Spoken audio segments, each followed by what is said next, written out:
interesting afternoon. Oh, amazing. And then just looking into the statistics heading into match day number 5, Max, 2 draws, 2 wins. They've managed to keep only 1 clean sheet in as much as 4 games. They've lost their starting goalkeeper due to an injury at Chamba. Going forward, is that going to be a problem for them? Look, I don't think it'll be as much of a problem. I think they've not have had the easiest games to begin with the season as well. As you were mentioning there, that blockbuster against Highlanders being one of the first games they played at home as well.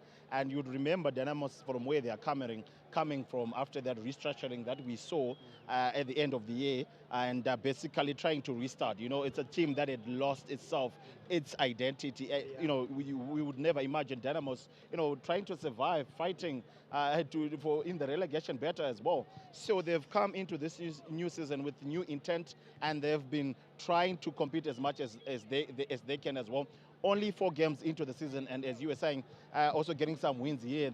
But I love how they fought against Agama to get that penalty, which was converted, towards the end of the game, to salvage that point as well, to remain unbeaten. I think that was the fighting spirit that we had not been seeing from Dynamos after a very long time as well. So only 4 games into the season, goalkeeper getting an injury. It really did look like a very bad one, but I think he would be able to recover and come back later in the season. The coach would hope. But you also still like that, because you always want to know, if the replacement can come in, and be able to hold their ground. Sure. So, for as a replacement goalkeeper, I wouldn't be, too scared about that, because that's a very good opportunity to prove yourself as well, and probably keep your jersey in the team. Yeah, and that exciting sentiments coming in from the team besides me. Still talking about Dynamos, the last time they started winning against Mwors was on the 2nd of August, and it was under Kevin Kayendu, and it kick-started their relegation survival, and they meet again here in the 2026 season at Rufaro Stadium. The history between these two teams, it's important, and you do understand history. Yeah. Last time under Kevin Kayendu, fighting relegation, but it's a new outfit altogether. Yeah. Is this going to come in hand? It's a big motivation, for Dynamos.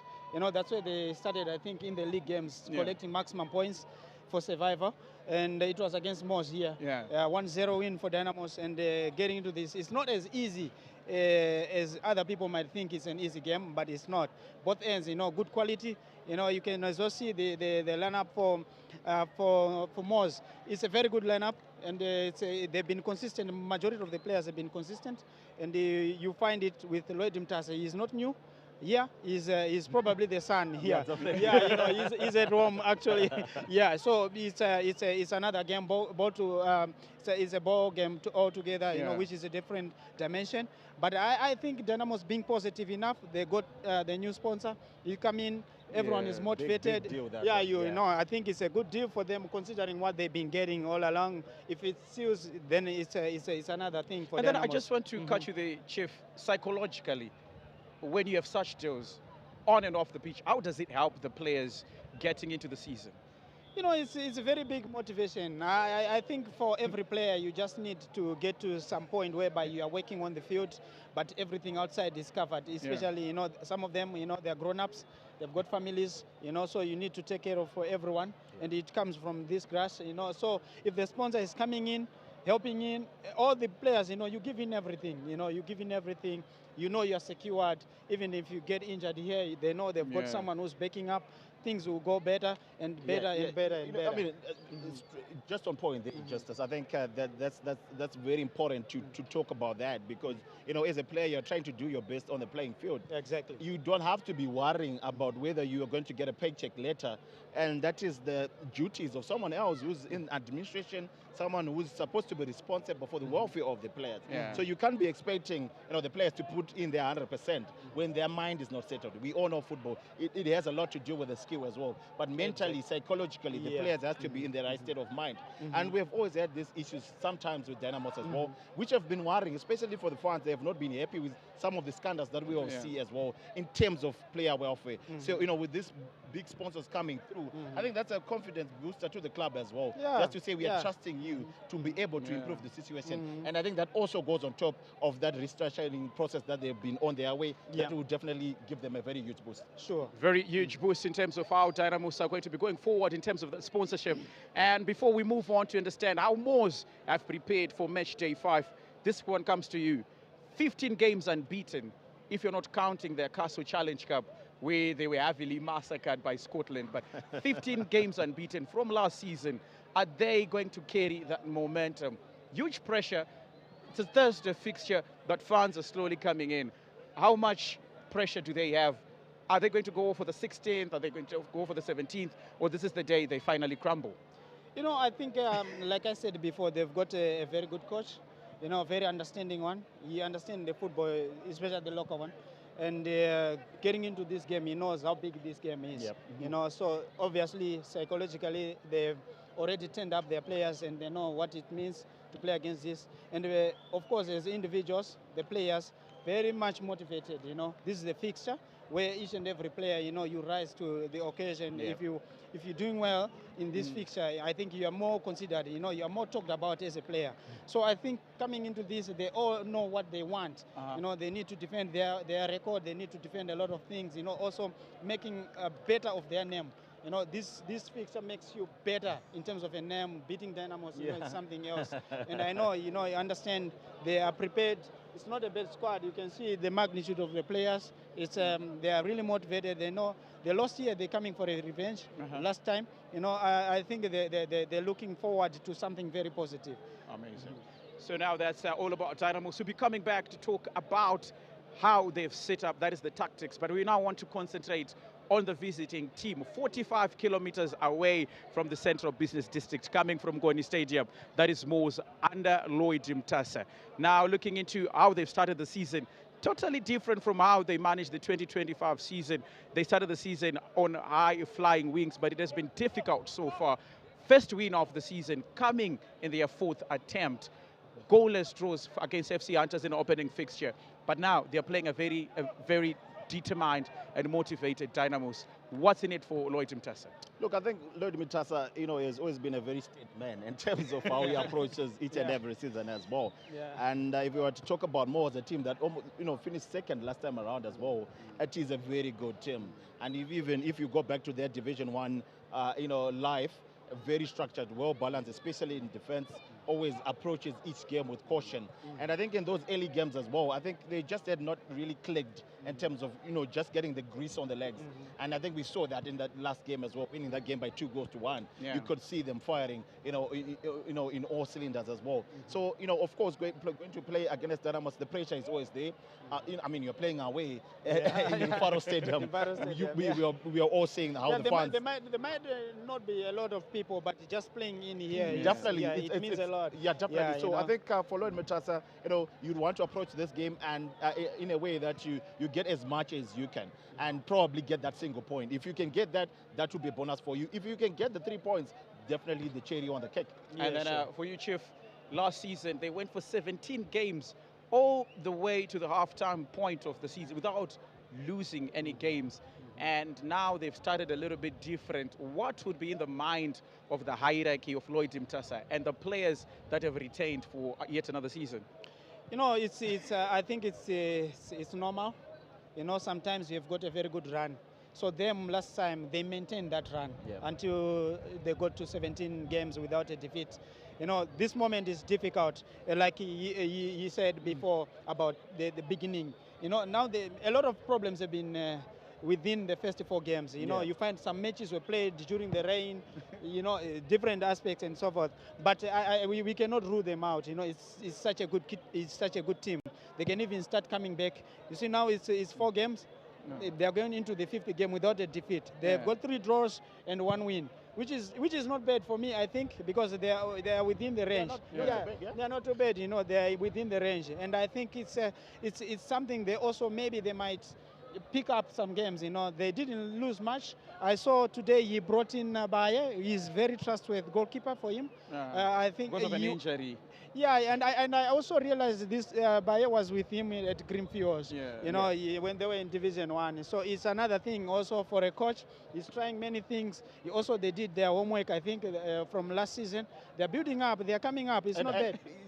I mean, and it's actually the right time to be trying those new things as well, as early as in the season. And as we all know that there's this fearless approach that I like that comes from Mwors as well. And I think that's what has allowed them to prosper in the Castle Lager Premiership. They've never approached the game and looking at names as much as well. They're always looking at what they can do themselves as well. And that is actually very beautiful to see. And that's why they were also very difficult to beat in Division 1 football as well. So coming to Faro, I mean, they have nothing to lose. Only 4 games into the season. It doesn't matter if you lose this one, but it would matter more if you actually get the 3 points. Yeah, it's an exciting team to watch. They've got Muchkambi is a very good player. Yeah, we were going to get to that, Chief. In regards to the midfield battle, they lost Abubakar Moffat to Scotland.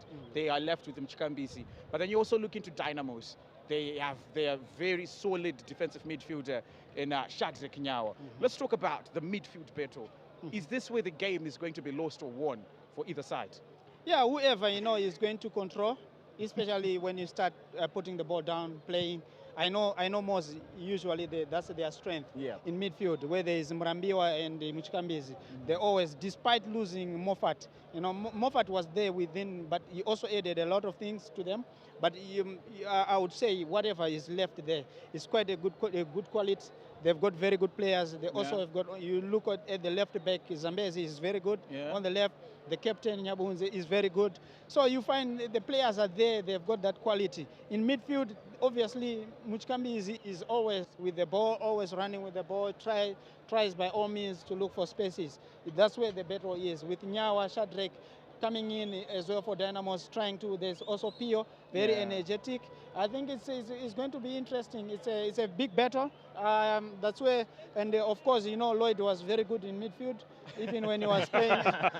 Even when he was playing, I know so that he definitely is going to be keen on making sure that they win the midfield. He knows that department is key for him, and how to take the players. And I think it's very good.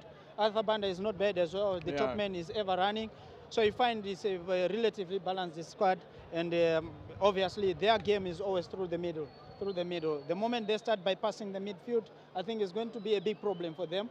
But I think that's what they will stick to. Okay, amazing. Looking into the top goal scorers coming into this fixture, for either side, we are talking about a man that goes by the name Kasondo. One player you've been singing about, 3 out of 4. How instrumental is he going to be this afternoon for Dynamos? You were talking about the goals, calm and collected against Agama, scored that very crucial penalty to salvage the draw. 3 out of 4, how important? Look, I mean, Jairus Kasondo, you have to go back to 2024, when he was at Dynamos, almost starting to score those crucial goals as well. Very important in the way Dynamos ended up surviving that relegation, scoring very important goals. Also, that win against Cape United, he was responsible for that one as well. And then going on early into 2026 in the new season, he has continued with that as well, calm and collected. That penalty, you never want to take that. I think Chief Justice would testify to that. It takes a lot, to have the guts, in to be able to, especially at the time, against time. Taking the penalty spot is quite difficult. So you always want a player that you can trust to do that. And I think for Dynamos, he's one of those players. Almost a very unsung hero, because if you're looking at all the other players that we usually be talking about, you really notice him. But now you cannot definitely talk about Dynamos without mentioning Jairus as well. So I think you'll be, licking his lips coming to the stadium and in this fixture as well, with of course the backing of the Dynamos fans, who I have to mention have been very brilliant and the support that they have given their team as well. So I think the Dynamos fans do deserve something back. They have been loyal fans. They've always backed the team. They've been voicing themselves whenever they see things that they don't like as well, which is what you want to see from the fans. You want the fans to be the leaders as well. They are in the stands, but as we say, they are the 12th men. And very important. Okay, so now we want to talk about this ceremonial pitch, the home of football, they say. The pitch, Chief, has been subject to scrutiny over the years, and the last 4 games is something that you talked about. Rain was coming in, trickling here and there. But we are seeing that after the international break, it has managed to go into a reset, which means maybe that passing game from either side is going to come into full effect. This afternoon, fairly sunny, not too much of the heat. The grass is fairly dry. And for Dynamos and for Mwors, how important is going to be the grass, the turf, in terms of the display of football? You know, like any other coach in modern day football, you like to see your team passing, you know, and also it's good for the fans, you know, they also want to see some beautiful football. So as you can see the field, at least they managed to bring it back. I think in the fourth fixture, you saw it was getting some gaps. But for now, it looks a little bit of covered. Some areas are covered, and both ends, they like to put the ball down and passing and so forth. We really want to see, this is the ceremonial football, the warm-up football. We really want to see good games here. Definitely. You know, everyone, wherever, even if people are watching on TV, they really want to see better football here. And so I think whatever is happening, you can see it's relatively dry, and I think it's going to be helped by the sun, which is very good, and not so much dry. And you can see, even if you do this, I think it's a little bit better. And for the surface, with that, all the teams, you know, they will enjoy the position, you know. All this is very important, whereby, you know, keep the ball. Yeah, definitely. And just to add on that as well, I think the problem would be right now as we get to many games coming through, so many teams in the league using this as their home ground as well. You remember Scotland will be coming here, Ghana will be coming here, Caps United will be coming here, FC Hunters will be coming here, Dynamos will be coming here. So FC Hunters, they changed it. You know, they're now using Yada. They're now using Yada. Which is a very good thing. But there's the rentals, you know. So you know, so many teams using the same pitch as well. So the recovery time for the pitch is going to be very little. I think that is going to be something crucial for the grounds. I mean, who are doing their best, I should mention, to make sure that they keep the pitch as good as it can be as well. There's a little bit of areas, pitches where you can see, some yips as well, which is worrisome in terms of the bounce. A very awkward bounce, especially at this end of the stadium, near that penalty area as well. We have seen goalkeepers having to look twice before they decide to go for the ball or not. So all in all, I think it's still a very, you know, at least a decent pitch, not the best though. I think there's a lot more work that can be done to improve the pitch. But it's what we got, and we have to use it as well as we can. During your playing days, you played a very physical game and a fast game, and we are seeing that with Dynamos, they do have the likes of Kasondo, very industrious, Leroy Mafunga, who's back in the squad, Abel Guatizo likes to roam on the flanks, and then you're looking into Mwors, Jeremiah Makangira, Billy Veremu, Arthur Banda. We were talking about the pitch. How is it going to favor the industrious players, the pacey wingers this afternoon? No, it's very good, you know, for them, you know. One, the surface, if it's a little bit like this, you know, it's good for them because they don't have start pressure. You know, that's the most boring thing in any football player, especially when the field is dry. You start having problems under the feet. But now with this, you know, I think it's quite okay. They can do whatever as much they can. Turning, going forward, like you see the way the hard running players, Billy Verem, Kasondo, all these guys, they like to run, they keep on running, you know, which is very good. You know, the field is going to help them so much by also them maintaining their speed. Also, you limit up, you know, the injuries, the knocks from the ground. But for now, I think it's quite okay. And even the level of the grass is good. And I'll just say, I think as long as the rain stay away, the pitch is going to be fine. Yeah, sure. But we can see a little bit of cloud cover, but I don't think there will be much rain coming any soon. And I think this way they'll actually help the players as well. Just to love the game, you know, as a player you don't mind the rain, but when it comes too much and then you are slipping, every pass becomes difficult. We saw as early in that season as well. Many of those games I thought they should have been cancelled. Unfortunately, they had to continue, but it has always been about the drainage systems which are not up to par. So well, we thank God that the rains have stayed away. Yeah, and sure. we are going to have a good game, I think. Definitely. And then we're almost running out of time until we switch on to comments. But Chief, this one is for you. A number of changes coming in from Dynamos. They're coming back to play on Sunday. Do you think the quick fixtures that are coming in fast and thing is the reason why maybe the manager went on with a different squad as to the last one that traveled to Shamba? No, I think you need to look at some point, you need to rest some players, not because they are bad, but at some point you need to bring in some players depending on the game. Because this game you need a lot of hard-working players. It demands a lot of work. So you need everything and also some experience, because already you can see the squads, or especially the Mwors squad. You know, it's quite more like the similar one which was used last season. It means the cohesion and also understanding. So you also need, as a coach, you just need to bring in some players. We have seen Guatizo is coming in, he's back. I think after recovering from an injury, and for this game, I think it's good.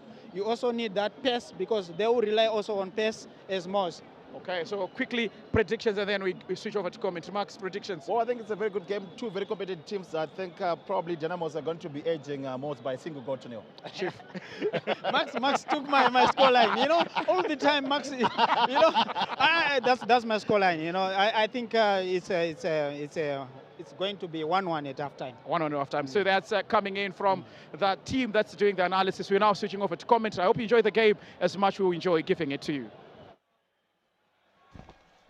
A very good afternoon to you all, and welcome to the Faro Stadium, where Dynamos, the home team, will be taking on Mwors, who have come all the way from Norton.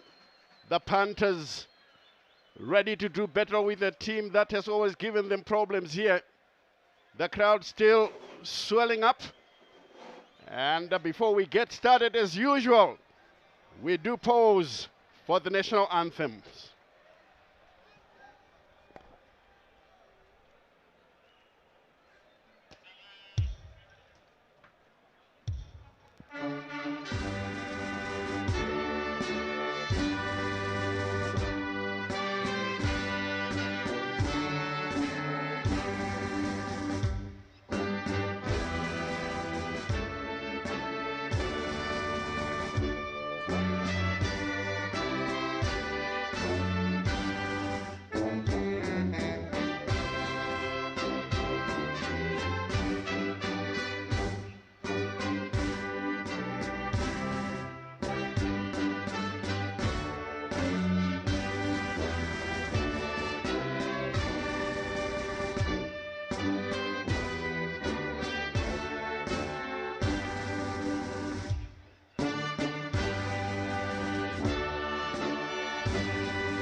That, of course, was our national anthem, Gai Kombrere Nyika ye Zimbabwe, Simudzai Mureza we Zimbabwe.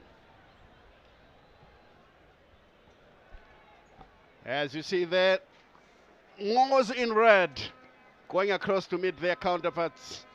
And Dynamos are clad in blue, ready to fight it out for 3 points here. A quick look at the two teams, the way they are dressed. Dynamos in all blue, Mwors in red. Tatenda Makoni between the sticks due to the injury to Idrissa, the Cameroonian, who is supposed to be the goalkeeper. And Abo Gwatize rejoins the team, displacing his counterpart on the left back position. Hastings Chapusha has come from FC Platinum, but he was formerly with Cape United and Harare City. He now takes care of business in the heart of defense for Dynamos. Thaddeus Baye starts because of Francis Tizai's injury. And Tafazo Nyabunze, Valentine Katsande and Innocenda Zambezi are the three center backs, with Mshkambizi taking care of business as the D-link alongside Aristolto Manyamba and Matthew Mrambiwa at the banda will be the two strikers for the Lloyd Mtaza coach side, there is the Dynamos team. And the Samaita, smartly dressed for the occasion, looking very, very immaculate indeed. Lloyd Mtaza in a crimp suit. He has always been like that. A very calm and collected character, Lloyd Samaita Mtaza. I took a look at the technical team for Mwors. It includes Joseph Tagaringofa. He was a teammate of Lloyd Mtaza at Tanganda in Mutare. The referee taking care of business this afternoon, Tichawana Tigere. He will be assisted there by Tafadzwa Nkala and Victor Kambadzo, with Grace Gimo, the fourth match official, and veteran referee Gledbo Muzambi is the match commissioner. Dynamos, as usual, kneeling across the goal line, with the captain taking a lead in the prayer to inspire the boys to greater heights. And Shadrach Nyawa, the man with the captain's armband, has been in very good form in the past 4 matches for Dynamos. Mwors, playing away from home, not very far from Harare, are equally prepared to do battle. And of course, they are the newcomers. They had a very good finish last season. Dynamos now, once again, in a huddle to reinforce camaraderie. Tigere, the referee, will be getting us underway here. And the crowd could have been better, but let's wait and see. I know many, of course, are looking for results. Dynamos have played 4 times, winning twice and drawing twice. They're standing on 8 points. And their counterparts this afternoon are on 6 points. That is Mwors. In the commentary box with me, Joseph Nkani. Joe, what an atmosphere today for a good and entertaining encounter. Yeah, it's a brilliant day that we are expecting Dynamos to play Mwors FC in an interesting game, and there's nothing much to separate the two teams. They're only separated by 2 points. And interestingly, this afternoon, should Mwors beat Dynamos, they'll actually swap positions, which will be an interesting prospect for us this afternoon. Very, very interesting indeed. And I know that Genesis Mangombe, the Dimbare coach, doesn't want to hear about that at all. The Pandas have just given away possession. Nyawa guides it back, and Dynamos played through. Picked up there onto the right-hand side. Danger looming. Shave turns in field. Tries to bring in a cross shot, but fails. The sliding tackle from Tete. The Dynamos player is complaining because of a tackle. Makoni. Oh, ball headed on the far side, and first to come out is Tedious Baye, playing that ball into touch, and the referee just addressing some of the complaining players as we take a second look at the tackles here. Nothing much wrong about it, and I think the referee is right, Joseph. Yeah, the referee was right there, because the Mwors player actually got contact of the ball. Dynamos with a chance now. The shot is taken. Leroy Mavunga straight to the goalkeeper, Tedious Baye. I think Dynamos are showing their intent. They want to get an early goal here. So far. Exactly. They know that the best way to avoid defeat or to defend is to attack. But Mwors, of course, are no slouches. As the ball is taken away from them, Tete turns away from his marker. Here comes the little Ghanaian. Slips it through, looking for Shave. But that one was easily dealt with by Innocent Zambezi, the former Cape United midfielder, 10 defender, who is now turning out for Mwors. There's possession. Ball breaks in the middle. Katsande will play this one through. And of course, Makoni is off his line to take it away. Bujuru with a long clearance. Kasondo tightly monitored. Ball picked up by Pio. The return ball comes back. Guatizo on the left-hand side of defense, lays it through for Dynamos. Trying to go forward. Shadrach Nyawa caught on the ball. This one breaks loose once again, and it's played wide onto the far side now, but again, Juro the first to arrive. Guides it back to his goalkeeper, Tatenda Makoni. Clipping a long one forward. Good header there is Kasondo. Races for the loose ball. The center striker shaping up for a cross. Here comes a long one, and it's poorly played. It goes out of play. Surely that's a wasted effort. I think he should have calmed himself down and taken aim at who to play the ball to. Yes, yeah, I think he rushed his effort there. That's Jairus Kasondo. For me, there were not even enough blue shirts in the Mwors box for him to send in that delivery. I would have expected him to hold on to the ball until there is an overload into the Mwors box for more blue colors to come in. So wasted effort on behalf of Dynamos by Kasondo. Yes, indeed, and ball breaks once again. Referee intervenes to get it as Genesis Mangombe, the young Dynamos coach, left this position a few years ago to join Scotland, took them into the Premiership, and immediately decided to go to Triangle. And Scotland, as we all know, have gone on to win the league title. They are now the defending champions under the tutelage of Nomara Mapeza. Here's Chikwende. Good turn away from the far side. Tete lays it through, but Chikwende cannot control. Dynamos, of course, showing a lot of intent. Talking about Chikwende, is another former FC Platinum player, went to Tanzania, had a good stint there. Although it didn't work out the way he wanted. Here comes Nyabunze, posting it forward. This time again the referee intervenes. It's just awarded a free kick to be taken by Mwors World of Sport. The Panthers with Nyabunze, their captain. Ball is played through, easily taken up now as they come forward. The shot will come.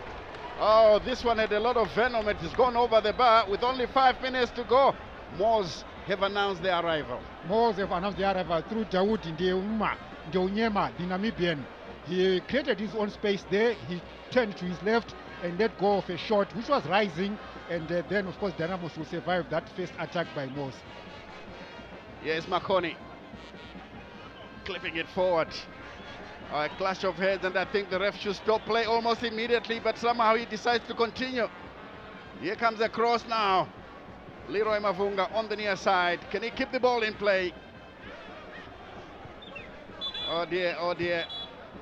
It will be interesting to hear from Gledmo Muzambi on what the instructions are involving head injuries. The Dynamos player went down almost immediately when the clash occurred, but the referee, continued to play.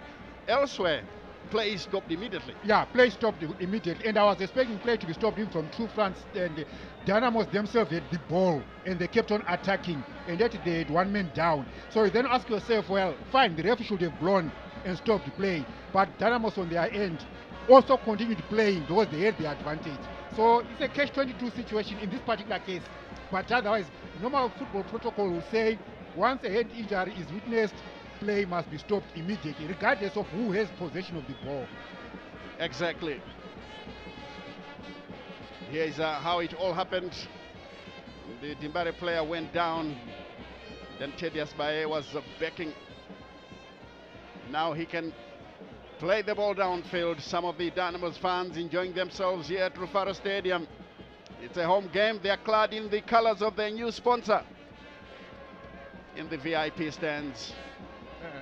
The player who got injured, Witness Shave. Yeah, he's formerly with Triangle United. He's coming with 12 assists for Triangle in his debut season in 2025. So he's done very well for himself for his short stint in the local premiership. Yes, indeed. He has decided to leave the town of Chiredzi to come and be in the capital, joining the rest, and that effort is wasted. This will be a goal kick, I think, but I'm sure the referee, well, has restarted again. Commotion inside the area. Baye will collect. And I think the ref has spotted an infringement, so that will be a free kick to the Panthers. Captain Nyabunze lays it to the near side for Valentine Katsande. Clips it through. It's a long searching ball. Again touched by Muchuru, but in comes Dawida Ndeonyama, who can't keep the ball in play. It runs into touch. Throw in to Dimbare. As you see there, Lloyd Samaitam Tasa directing operations from the touchline. He knows all about Dimbare. I'm sure Dimbare will turn around and say, we know all about Lloyd Mtasa. That's a clearance. Doesn't go very far. Chikwende fighting for possession and wins it. Ball played forward.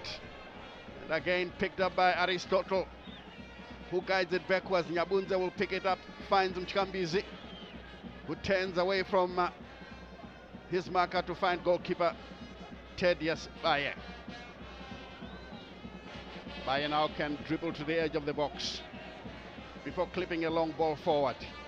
He's looking for his center striker. Another player has gone down, and once again play continues. Surely something must change. Something must change, because it could be quite dangerous. Let's see who it is, and hopefully that it's nothing serious. Yeah, that's Arthur to Banda. have him removed. Arthur Banda, one of the two strikers for Mwors. Yeah, he was clattered into by the Dynamos defender Hastings Chapusha. Bujuru had a chance as well to take it, but now the ref has just stopped play, and these fans are waiting for a goal here at Rufaro Stadium. Rambiwa plays it forward. The Dynamos have taken it away. It's a long searching ball headed out, kept in play by Mchikambizi. That was some good play. Thumb to the ground.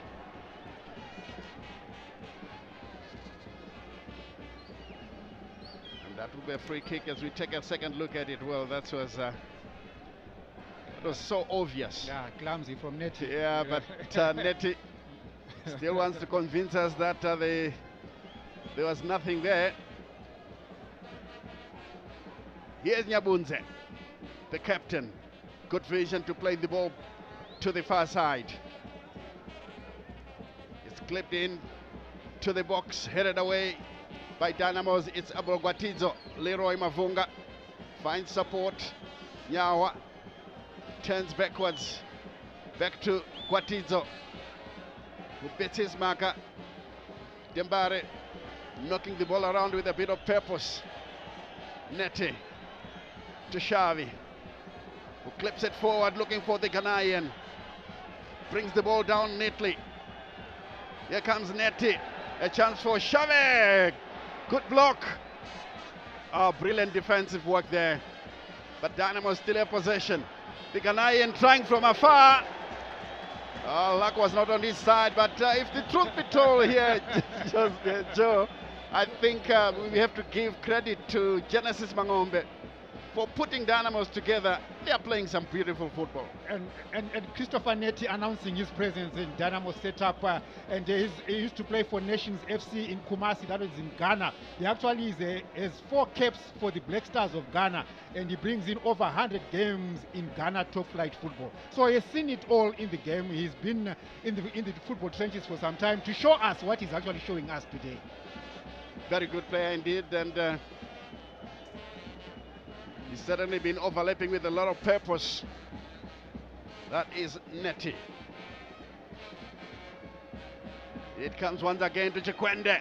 Dynamos with the chance. Nyasondo! He goes down, and that will be a free kick. It's outside the box. Well, some of their fans were already calling for a penalty, but that to me was a careless tackle right on the edge of the box. And yes, Kasondo has gone down. Now the big question is, do they have a hard hitter of the ball, Dynamos? Yeah, that was reckless of Valentine Katsande on behalf of Mwors there. And I think he immediately realized that after that tackle, he didn't want to step backwards. Because he knew if he was going to step backwards, he was going to somehow indicate a chance of a penalty. So he stood his ground to indicate that, yes, I acknowledge I fouled the player, but this is the side. Yeah, because, you know, without VAR, it's very possible the ref can make a mistake. Yes. Because he will have seen it all in real time. So it can be quite tricky. Now the referee just from this laying down the law.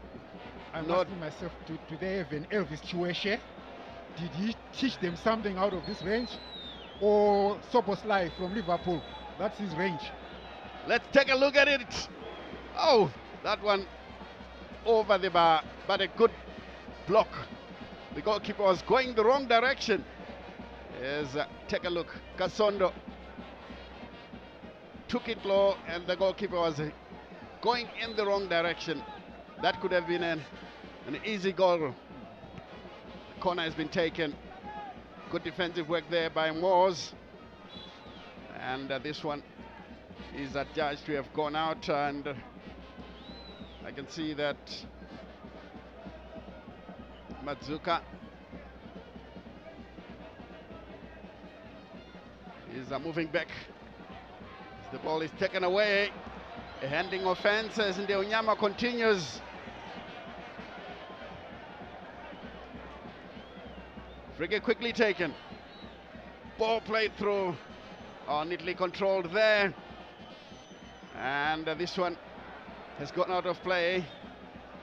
Kasondo doesn't agree with the far side assistant referee. But of course, I think his case he's splitting his case on the foul more than the throw in, because I think he was a bit impeded when he was trying to dribble his way past, and then he tried to keep the ball in play as well. So unfortunate for Kasondo there. Yes, the kick is taken. Once more, Dynamos pick up possession. Twende has this one forward, but lost in the middle of the park.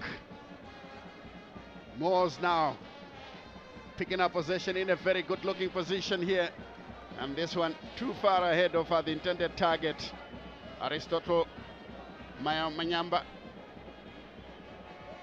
And this is Nyawa playing it backwards. I don't think he had taken a look at the Mwors player who was behind him. Ball played into touch. Confirmation of the scoreline. 0-0 is the scoreline. We are into the 16th minute.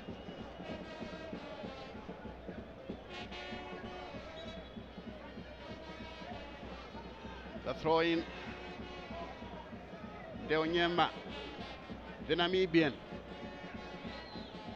ready to take a long throw. He's backing away quite a few meters here. Dawid Ndeonyama takes a long throw into the box, but headed away by Dimbare. Chikwenda beaten to it. Mwors have picked up possession.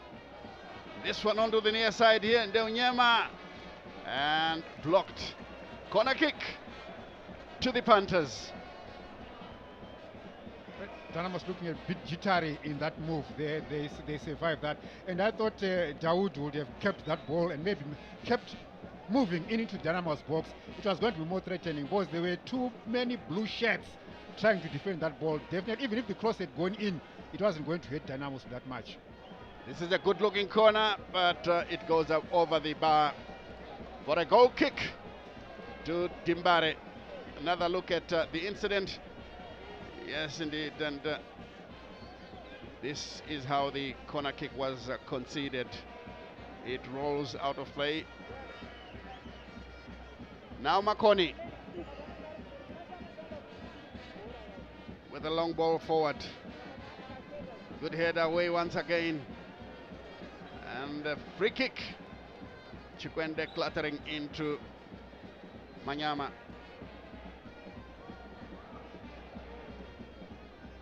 That was careless. Yeah. The referee absolutely right to get it.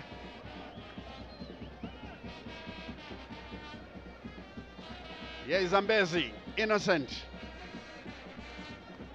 Back to Nyabunza, to his captain, who finds Valentine Katsande.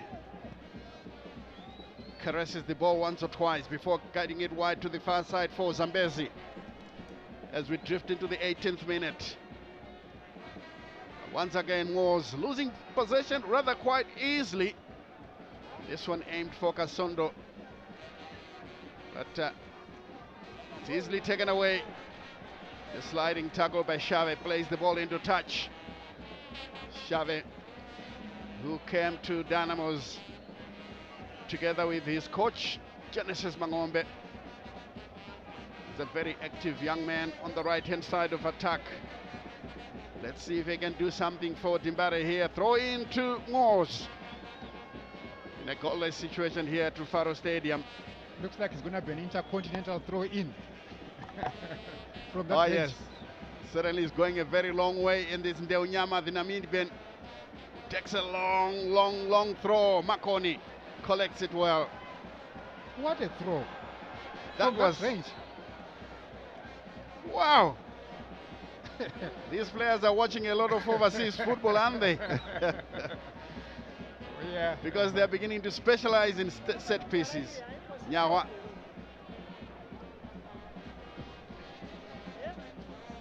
The ball plays. Dynamos lose possession once again, but this time they take it up with Neti. Such a confident player for a defender. Here is Neti. Look at the passing. Ball played through on the far side. Dimbare now bringing the cross in. Nobody home in the center. And easily taken away by Ted Yasbai. Genesis Mangombe leave it with the service. He knows exactly how it should have been done. Now, Mwors are on the attack once again, and this looks like another corner. Will the Namibian come in and take that throw in on behalf of Mwors? That's Daoud Ndeunyama coming all the way from Namibia. Yeah, it will be as good as a corner kick. It feels like he's taking that throw in from Windhoek to Harare. This one is actually a corner kick. It's a corner kick. Oh, yeah. It is a corner kick. But the assistant referee stops him for a while. I'm sure there's a bit of housekeeping in the box.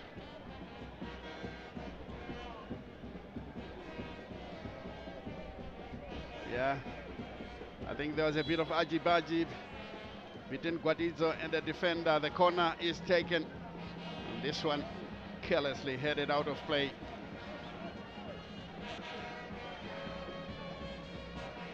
Goal kick to be taken by Tenda Makoni. Makoni specialized in saving penalty kicks last season, winning all the trophies Dynamos participated in. And whenever they went for penalties, Dynamos would change their goalkeeper. There's a pass now that comes through to Aristotle Manyamba. And Valentine Katsande. Now a bit of ajibaji with Mujuru.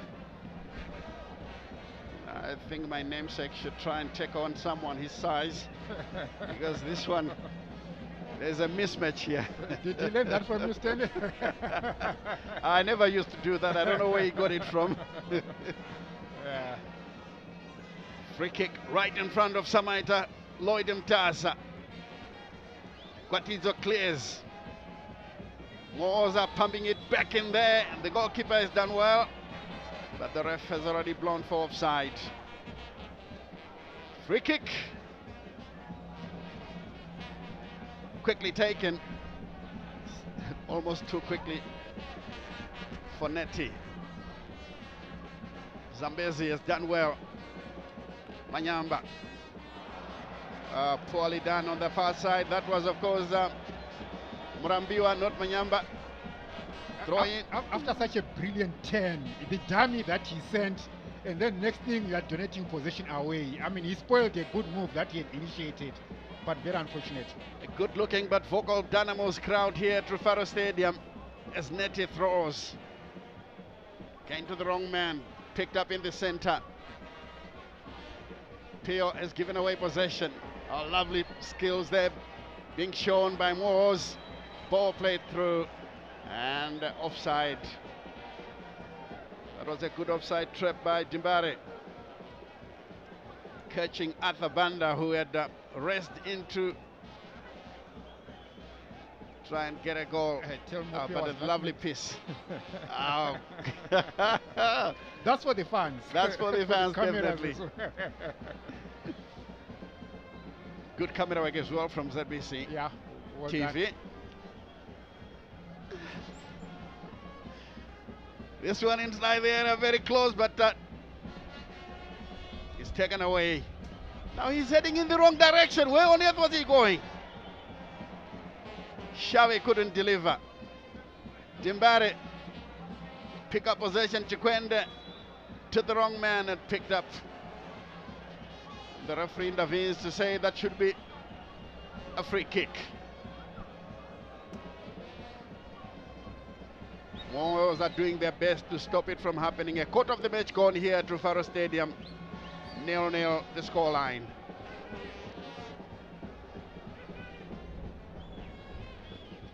Some of the fans are waiting patiently. Some have brought their overseas team colors here at Rufaro Stadium.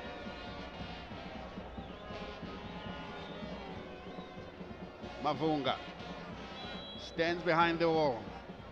It's Xavi rather who plays the ball into the area. This one headed away and it goes out of play for a Dimbare throw. This will be taken from the near side. Nearly 25 minutes gone.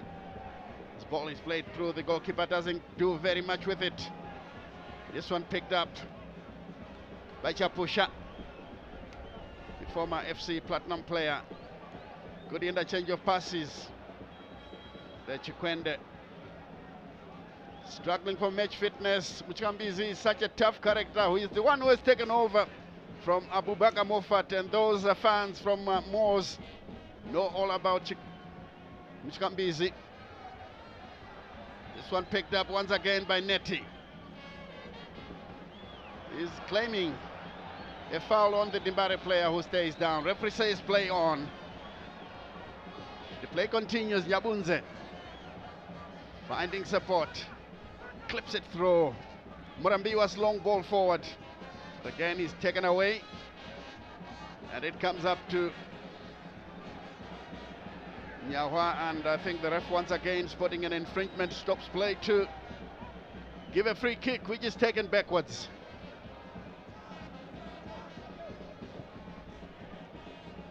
Is a ball taken through. Oh, good holding play there from Kasondo. Xavi shaping up for a shot. Straight at the goalkeeper, who watched it all the way to Diasbaye to make a routine save. Yeah, good shot from Xavi, which was taken from range. He created his own space and he let go of a shot, which of course found the safe hands of Mwors goalkeeper, who dealt with it effectively. But otherwise, credit to Xavi. That was a good attempt, a fair attempt, and on target for that matter. Samai Tamtasa bellowing instructions from the bench. Shua is asking for calmness. As the ball is played and headed in the wrong direction, Nyabunze is out of place. Ball played through, Xavi can't get to it. It's a good clearance from Mwors here. Dynamos continue to pile on the pressure, but the scoreboard is still blank. Here's a good looking cross. The goalkeeper has done well to punch this one away. Here comes Arthur Banda, getting past one man. But then he's holding on to the ball for too long and it's easily taken away from him. Good clearance. It picked up by Mwors, which can be easy. Plays it on the near side. Mrambiwa forward. Oh, lovely stuff here. That's Katsande. This one is blocked. Some blinding skills for a right back. My goodness me, that was good, isn't it? That was good. He was comfortable with the ball. I like the way he weaved his way past Abel Guatizo and he let go for a shot, which was blocked. But otherwise, that was a skillful move. He found his way in the box. And again, another technical advantage for him was that he was already in the box. So Dynamos players will be cautious to make sure that they're careful on how they tackle him. Yes, indeed, because I'm seeing that Murambiwa is dropping back into the right back position from time to time, obviously to allow Valentine Katsande to overlap into the box. Deonyama, the Namibian, prepares to dispatch the long throw. It's a long, long one. Makoni takes it away. Plays a long ball forward. That is for the goalkeeper, Thaddeus Baye. Nyabunze plays it short from Chambizi. Clip through for Valentine Katsande. But this one washed all the way. Stimbare, this one again given away easily. Katsande turning away from his marker. Looks like Lloyd Mtaza has changed something here, and Deonyema with a cross and a good clearance header from Neti. Here comes Dimbare now, and Shawe is a push to the ground. And the offender is claiming that was a shoulder charge. Yeah, but I think that was a push. Look, yeah, there's an arm clearly outstretched. Unless he's trying to tell us that his shoulder lies somewhere on the elbow. Yeah, good call by the referee. That was a definite foul. He definite push. It was blatant. And I must say, so far so good by the referee. He hasn't missed much. Yeah, agreed. Throw in to Dimbare. Guatizo to take it. Able.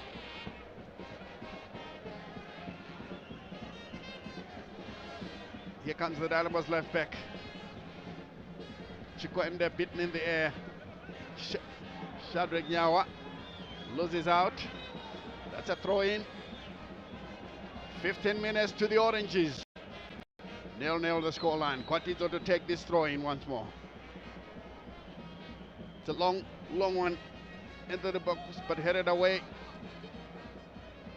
Mrambiwa, it comes into the center, picked up by Neti, who lays it wide to the far side. Good looking cross, picked up once more. There's Nyabunze. He's not aware of the players around him, but finally guides it back to the goalkeeper, Thaddeus Baye. And Mkambizi taken away there by Dimbare. Pio finding Kasondo from afar. The goalkeeper punches it, and I'm sure he will be able to collect. He does so. Kasondo was left with too much space to himself there, so he calmed himself down. If you look at it, he received the ball and let go of a shot. Of course, yeah, it might have been slightly maybe off target, but otherwise it's a fair shot. It's a fair attempt by Jaros Kasondo there, and he's one player who can take them shots even from range for Dynamos. Here comes the cross once more. Dimbare will collect from the far side. The cross comes in. The quality is not that good. This one looks like it will be shepherded out of play. And some clever play there from the Mwors player. Went down, attracting the whistle from the referee. And play will be stopped for a while because there's a Mwors player who is lying injured. Looks like the Namibian. Let's take a look at how it all happened. Yes. It was clipped by Neti. Namibian versus a Ghanaian. Yeah. It's a continental showcase. I mean, one thing this is something that has changed.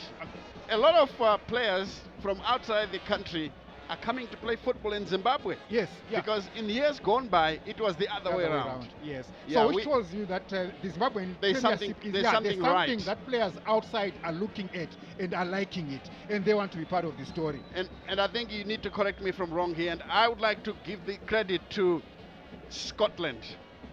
This is the team that changed the landscape completely, you know, by making sure players have got good contracts, you know, fans are treated well, as we see some high-risk maneuvers from our fans. Any misstep from there, that's it. It can be fatal. You will have seen your last match at Rufaro Stadium. If it falls on the other side of the terraces. If it falls this side, yeah, maybe. There will be a few injuries and maybe 1 or 2 broken bones. That's risky, but that's dangerous.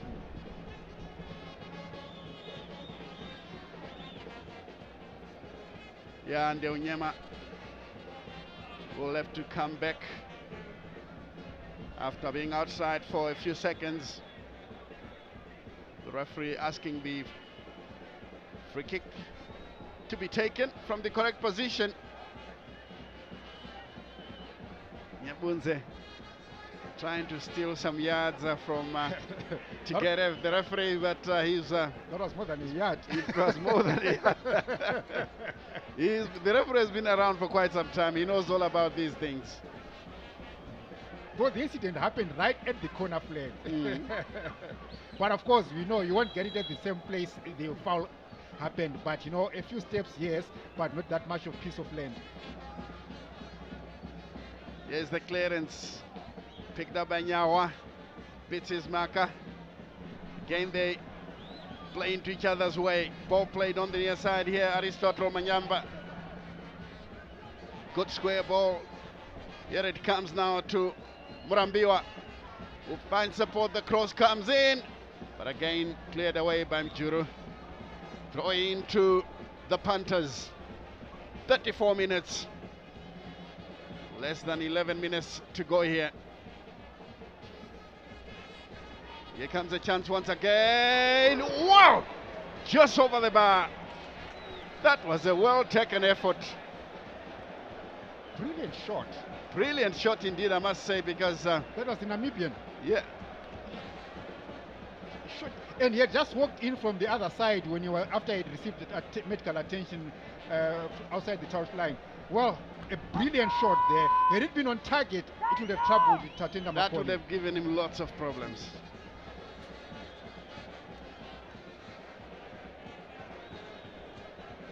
Yeah, both teams, of course, are trying to take their chances. Here it comes to Gwatidzo. Beats his man well. Gwatidzo goes forward. Lays it to the near side here. Flex stays down. The cross comes in. No communication inside the area. Good punch by the goalkeeper. And Matsuka tries to keep the ball in play. But it rose and easily taken up now. Pio. Nobody home. Juru, it's Chapusha rather, who falls under challenge. And in the end, the referee has intervened. Mwors are slowly beginning to grab the long end of the stick as we take a look at the last Dynamos attack. Good punch away from danger by the goalkeeper. He's doing enough to justify his inclusion there, Teddy Asbaye, who, as we said earlier, is playing because of the injury to Francis Tizai. Good ball taken down by Kasondo, looking very confident. Tete with a good-looking cross in the wrong direction. Mavunga inside the area. Oh, that was close. Very close. That was close. Shave and I should think have done a lot better. Yeah, well, I think the ball came behind him. You know, he had to stretch and lean backwards. He had already advanced a step further. Had he been in line with the ball, I think he would have given us more than that miscued header there. But that's a fair effort, Shave. Yes, indeed, a very fair effort. And of course, the cross from Mavunga was a good one. It's a pity players will be moving in the box. Another clearance. And another stoppage, an injury to a Dynamos player. One hopes that it's nothing serious. Abel Gwatidzo on the deck. He's one player that they don't want to lose because he's a former Golden Eagles player, 30 years old, and there's 3 league titles to his name under Pasua, which he got them in 2012, season 2013, and season 2014 under Pasua. He's part of that crop that knows how to win league titles. Oh, yes, indeed, and we're having a peep into the VVIP. Scores from other centers. Cape United FC Platinum 0-0. Tel 1 Hard Rock. Hard Rock 2-0. It's Hard Rock Rentals 2-0. Hard Rock beginning to gain some ground. Simba Bora Blaue Chiefs 0-0. Manika Diamonds Chicken Inn, another goalless situation. Triangle United and Agama, no goals. FC Hunters, FC Kariba, I think it's ZPC Kariba.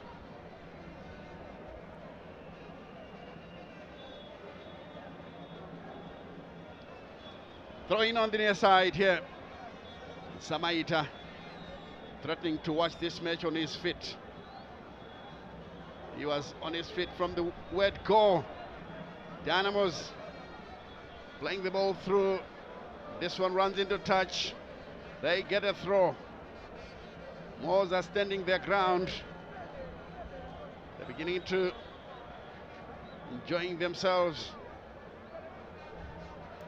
The 4th match official, Grace Gimon, taking care of business by the touchline. Long throw comes in. Nyawa wins it. Chikwende queuing up a shot. The goalkeeper has lost it. Very nearly. Very nearly lost it. But Teddy Asbaye has covered himself in glory. Good save. Good save. I mean, he was beaten.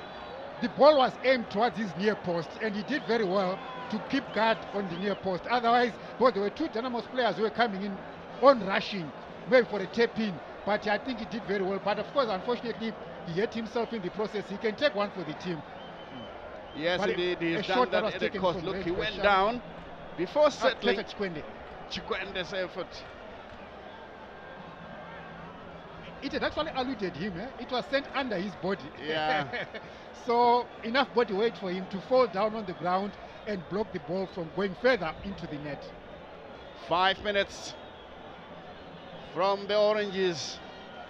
There is Gwatidzo being attended to with a head injury. One hopes that it's nothing serious. The same goes for Teddy Asbaye.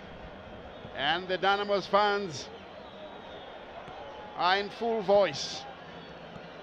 Their coach discussing the finer points with his technical team, Genesis Mangombe. Yeah, Dynamos fans have every reason to be in full voice, Stanley, because so far they are currently lying third on the log table with 8 points. They haven't lost a league game. Dynamos have 2 wins and 2 draws from the 4 games that they've played so far. And well, it's a good record for so far for Dynamos. For a team that was fighting relegation last season, I think they've bounced back. They've bounced back well for this season. Yes, no wonder why the fans are singing from the onset. They don't want the experience of last season. They have to thank the now Hard Rock coach, Zambian Kelvin Kaindo. Lovely stuff there from the Namibian, but this time he's taken away. Kasondo can't fasten onto the pass.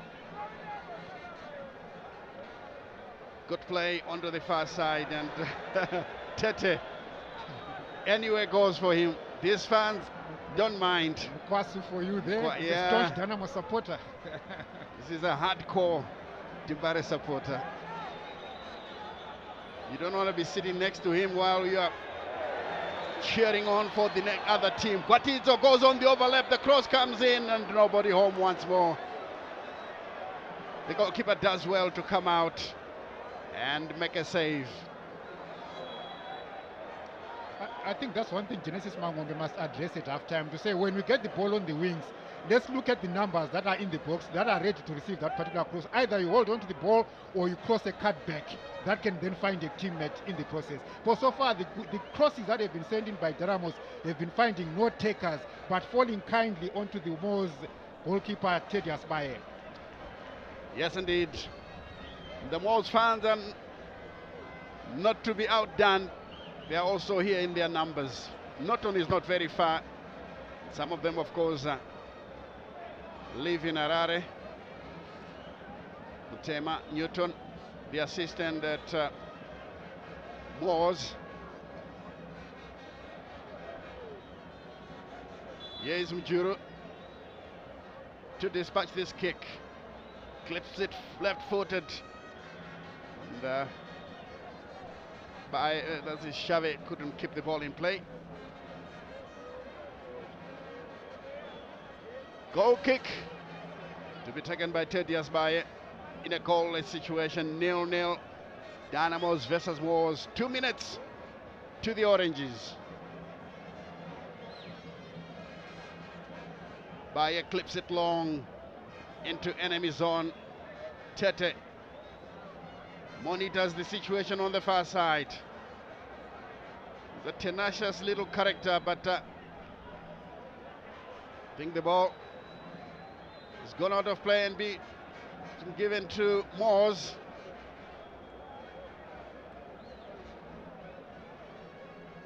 Some of their fans Good moment for recording this situation, recording the match here.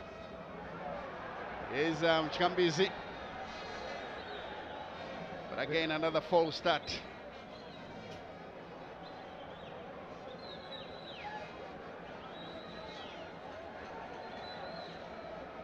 Chambizi,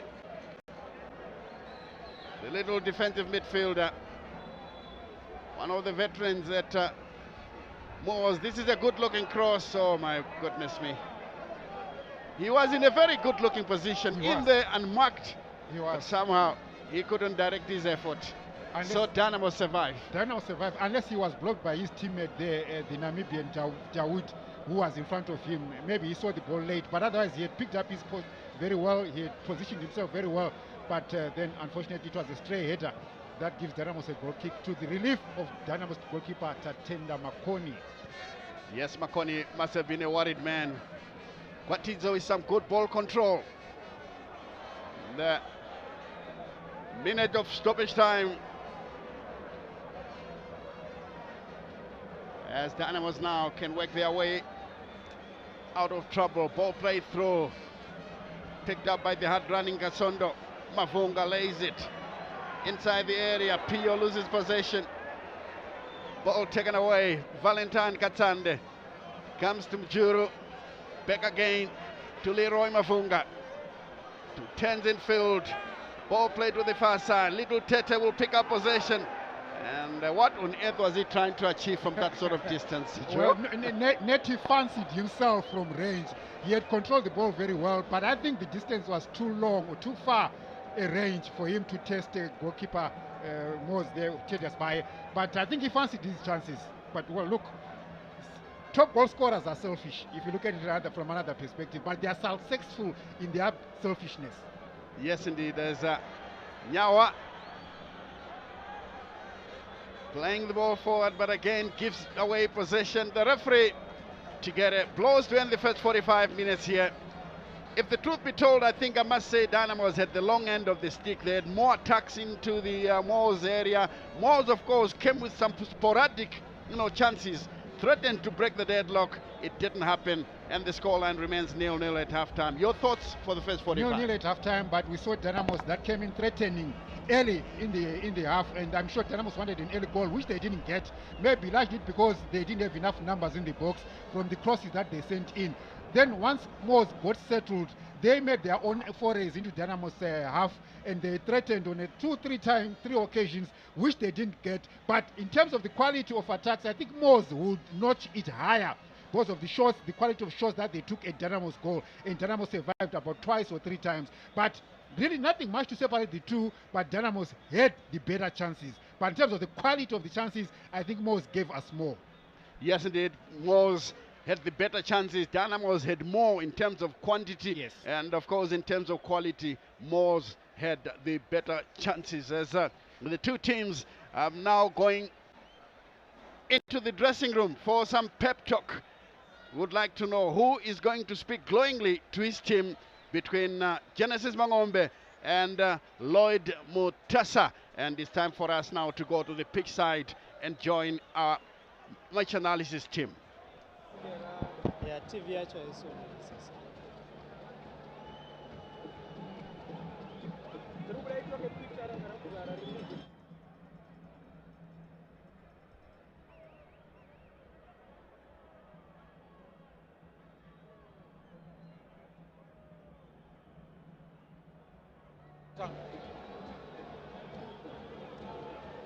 So it's new or at halftime here to Rufaro Stadium. Dynamos and Mwors being a level at halftime. Your predictions, not exactly as you would have wanted them to be, but let's look at the game. The first 45, Dynamos, the home team, started out quite strongly, and unfortunately for them, they had the first real chance in the 38th minute.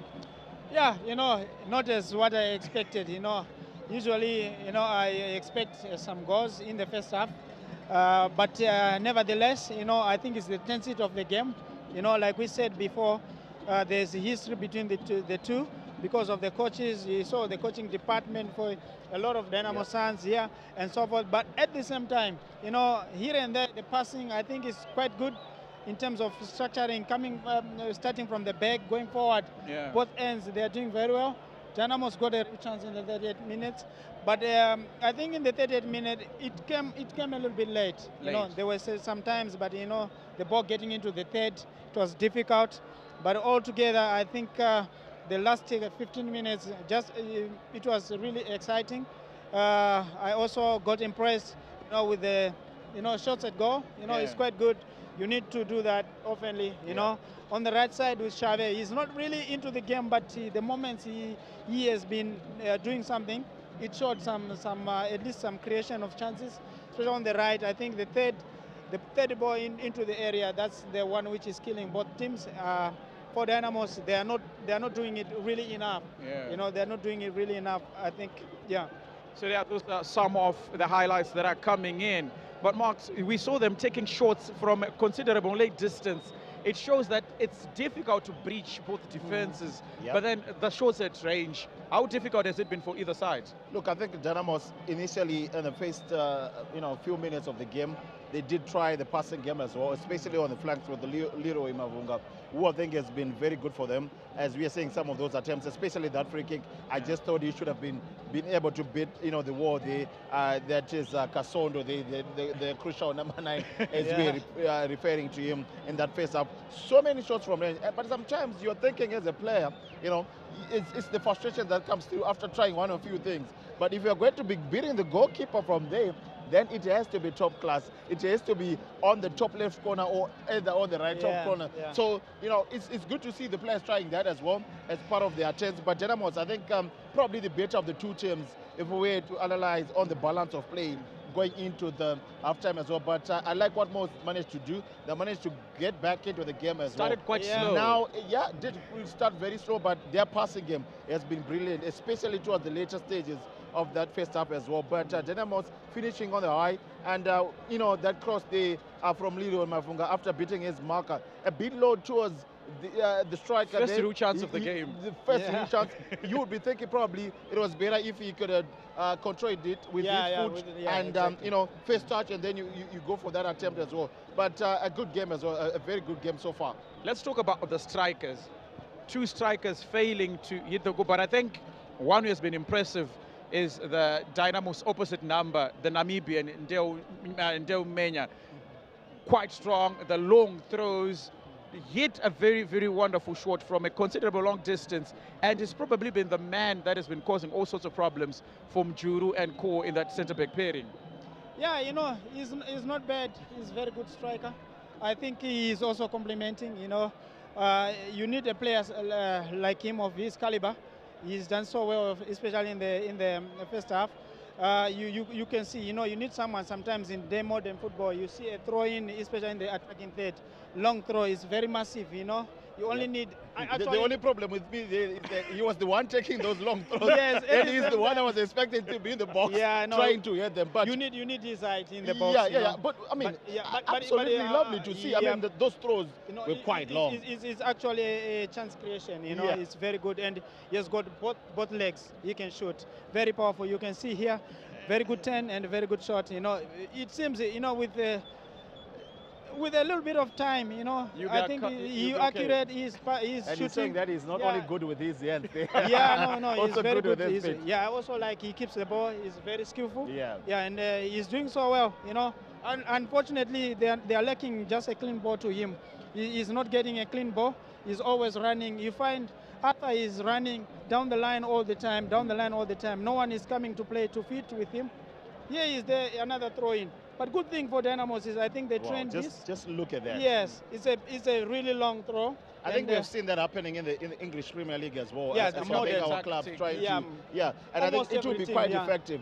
And just as we are looking at the Dynamos, Katsande, with a very brilliant line, beating 2 of his markers there, and then just striking that ball not as cleanly as he would have loved as well. And that was just about the time when Mwors was starting to get into the game as well. So Mwors really have shown what they have to offer. They've probably most of the corners as well. Exactly. But they've not yet managed to make better use of those. And that was another beautiful attempt, just going over as well. So they've been quite dangerous, Mwors. I think Dynamos have to be worried. 2-3 times Mwors were very dangerous. I think the time they came into the area, it was really something, and it's a scary one. And you don't give them a lot of chances, especially with this magnitude of the players. They can do anything. You can see the statistics here. It looks like Mwors has the better part of the game. They've been doing so well. 60-40, 40-60, is really good for Mwors. I think they've done so well. Although, okay, fine. I think for a team which is playing away, they're doing quite well. The statistics are very good. And then let's talk about the midfield battle, which I thought was pretty non-existent in regards to looking into Shadrack Nyawa, looking into Mchikambizi. They haven't really shown us a pretty dominant display of football in the midfield. Yeah, I think the game has not been about the midfield because we've seen some long balls being played by both teams as well, especially Mwors initially when they couldn't get hold of the ball.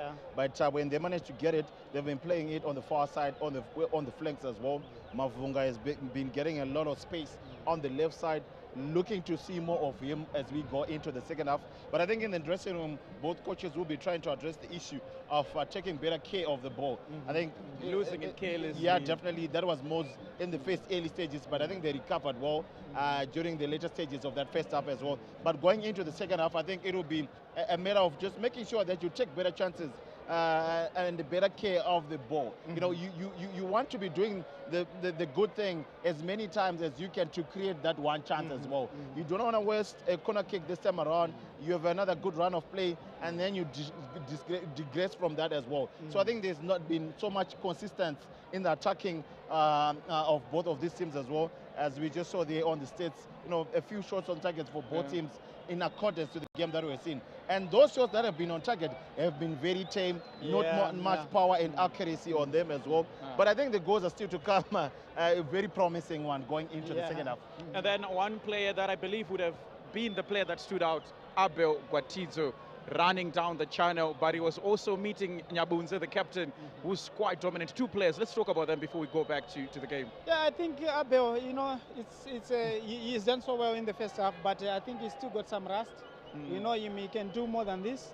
And Nyabunze is marshalling very well at the back. Some good understanding, very good timing and he's also a leader. I think it's all together. Both players are doing well for their teams. Like I wanted to come to Max's battle of midfield. What Dynamos have done so well is avoiding Mchikambizi and Matthew Murambiwa to have interchange of the passes. That's where there's the key. Especially if you give that chance to the Mwors, then you are out of the game. And then a decent turnout at halftime. A number of fans eventually showed up. Well, I mean, I think we just before the game we thought it was going to be a low attendance, but the grandstands are filling up. I think more people have been loving the PSL of recent, and that is what we are saying, especially from the numbers as well. Yeah. And I think it's always good if the fans are being rewarded as they are with the good football that we are seeing on the pitch. The bench official, the center referee has been good as well. Not so many, mistakes in terms of the course that have been made.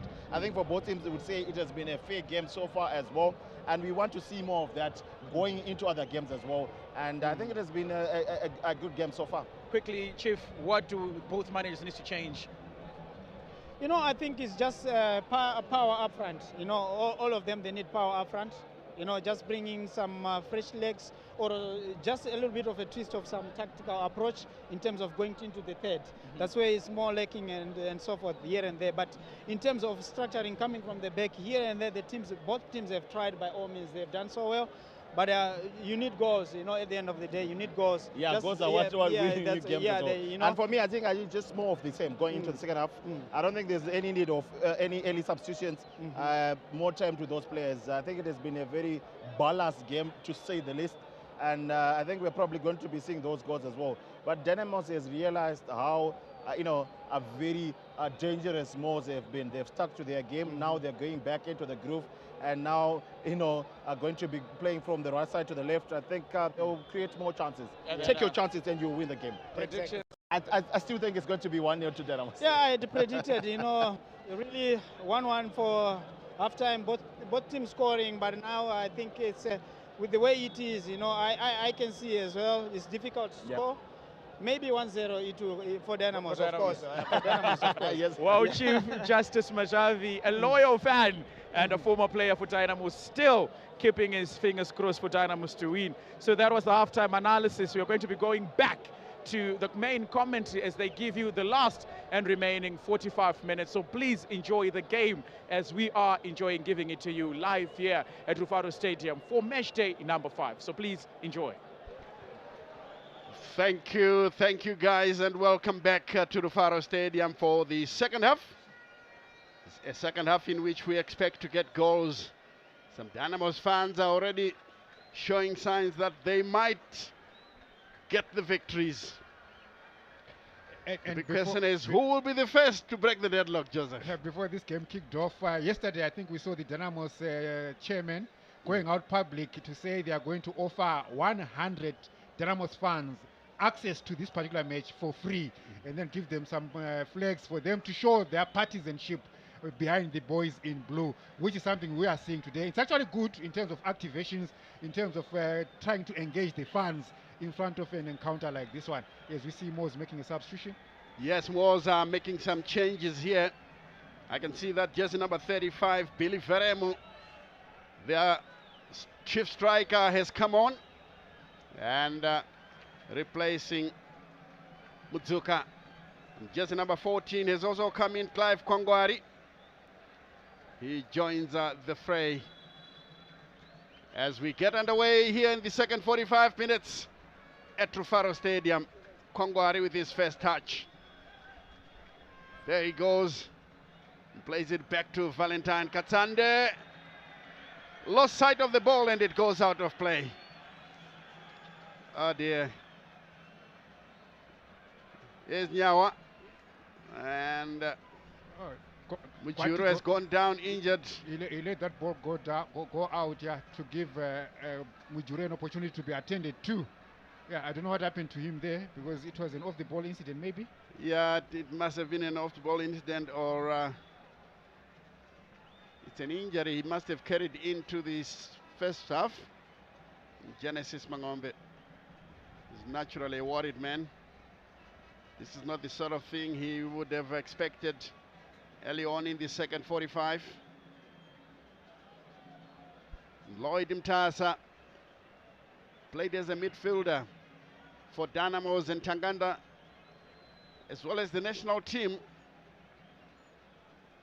I remember watching him possibly as a 9-year-old way back in time. I was also a lot younger, but when he played here, he used to receive money from the crowd. Yes, after every game when he was playing for Kunaka, he would, from the Vietnam stands there, they'll be giving him money. He would go around receiving money. He entertained the crowd.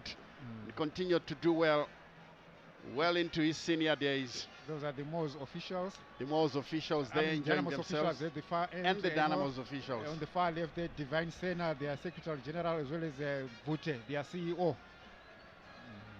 Yes, indeed. It looks like Dynamos are freshening up in terms of office bearers. Yeah.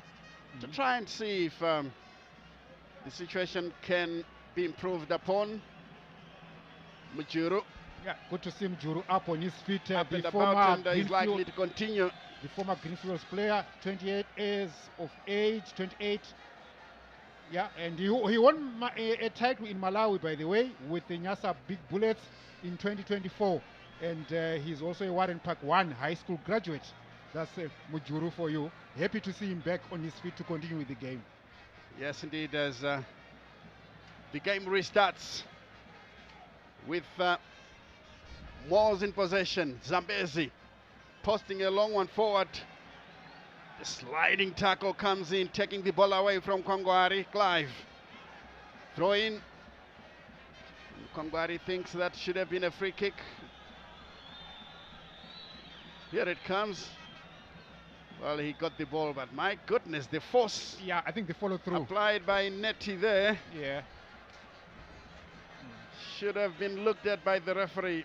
But I think he survives because he got the ball first. He got the ball first, yes. It's only the follow through that was a bit cruel, a bit brutal and physical on Kwangwari. But otherwise, the first call was he cleared the ball to touch.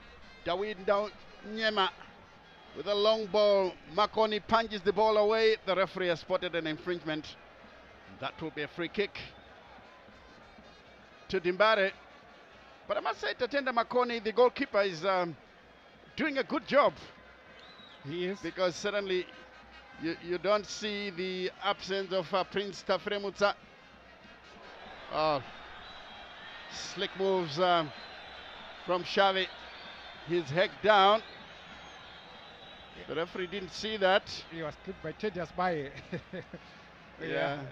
And good thing was it was just close to the near side assistant referee Tafa Zwankala, who picked who noticed that was an infringement, and he quickly raised his flag. Yeah, good call to give the free kick to Dynamos. Another look at it again. Yeah, the trailing leg. Sliding tackle, the trailing leg took him off. And, that should be the free kick that they will take. But of course, Dimbare will have to be very careful because Billy Veremo is now part of proceedings.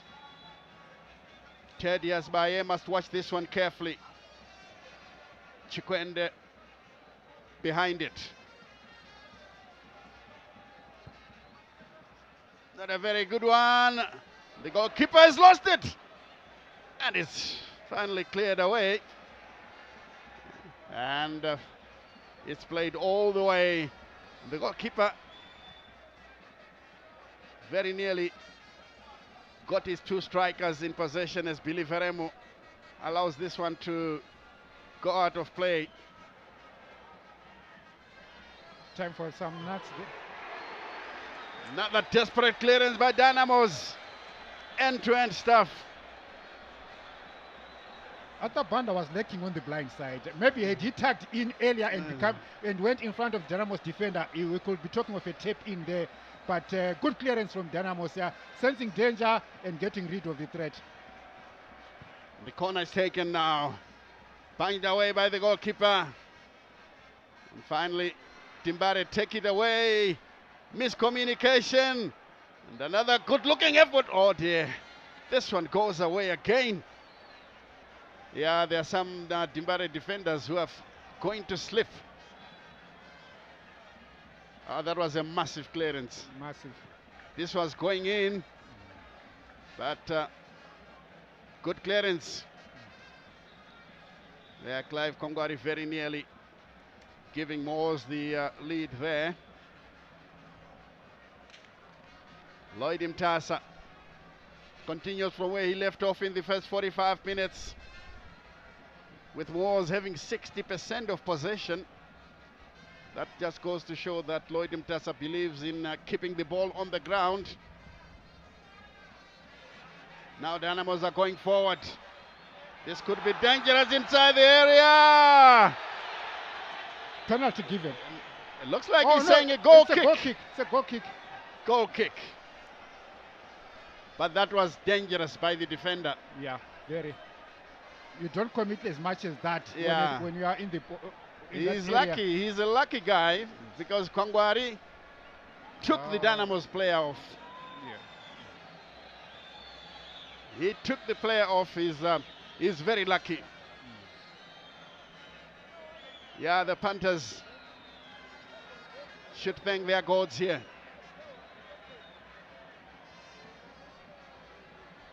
Free kick, goal kick rather, taken quickly. Comes back to Mshambizi, who's guiding it backwards.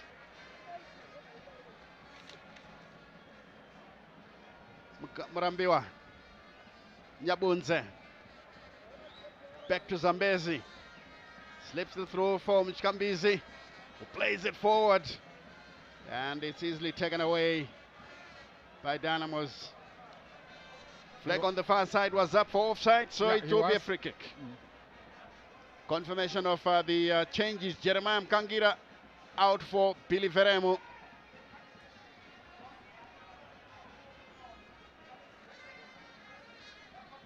Mshambi is winning possession in the center. Billy Veremu. And this one runs out of play. Discussions on the Dynamos bench. I'm sure there will be changes coming through. Here's a clearance. It's picked up in the center. It comes in on the near side. Xavi collects. Christopher Netti posting this one, trying to play a crossfield pass, doesn't have the direction. Pio losing possession in the center circle.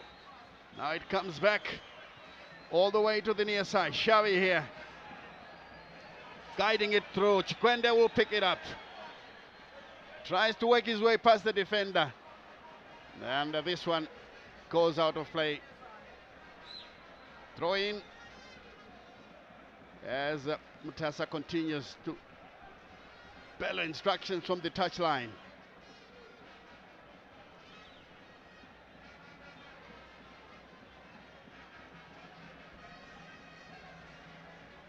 Christopher Netti to take it for Dynamos. It's a long searching one in the box. Headed back in there. Mwors managed to clear. Gwatidzo has got possession. He's trying to score from the best part of 30 meters. My goodness me. Gwatidzo, why? Why? Why? From that range, and you better make sure. If you must try from that range, you better make sure. FC Platinum have taken the lead against Cape United. Scotland still in the lead against Tel 1 in Gweru. It's Ngezi Platinum by point of correction, and Hard Rock is also leading. Bulawayo Chiefs goalless with Zimbabwe. Maniga Diamonds 0-0 against Chicken Inn. And the same goes for Tanganda, for Triangle United and Agama. FC Hunters have taken the lead against ZPC Kariba. My goodness me, times are changing. That will be a welcome victory for Agama. But in the meantime, we've got a player injured. Ndeunyema, the Namibian, David Ndeunyema. Let's see how it all happened. Yeah, it was very unfortunate. I think both had their eyes on the ball and then their feet clashed while they're mid-air. Yeah, it looks to be a hard knock there that he took there. And I hope that, look, it's nothing serious to end up with a substitution. But Mtasa has already asked his bench to start warming up. The band sings on. This is how it all happened. That was the tackle in the first half. Hey, that is dangerous. You can easily break someone's leg with that type of tackle. And the push there. Okay, these are some of the highlights from the first half. As you see Tete there. This little Ghanaian has got tackles that look like a car crash. He's very physical. This very physical indeed. Netty. Oh, okay. Yeah, if you look at that closely, Stanley, I think it was just outside the edge of the box. Yeah, well, the seemingly contentious penalty call for Dynamos by Mwors. If you look at the way the position where their legs got in contact. Yeah. But well, so means the referee got it right there in that instance. But I think it should still have been a free kick. Yes, agreed. Because he gave a goal kick out thereafter. Exactly. Mavunga headed backwards, and this one goes out of play for a goal kick.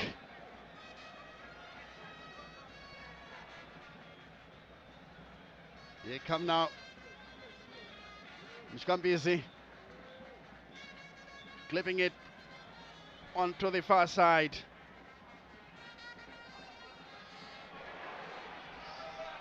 The chance now comes in, but it's taken away. Makoni with a long clearance. This one picked up by Mwors into the center. It's taken away as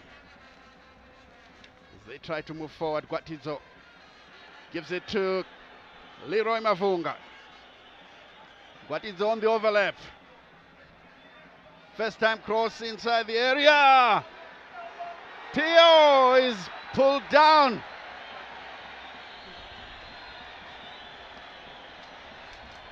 Right on the edge of the box. It's not a penalty. Similar position from the one that Dynamos got in the first half at the other end of the pitch.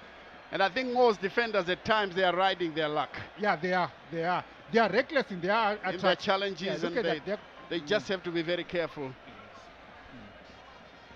Mshkambizi.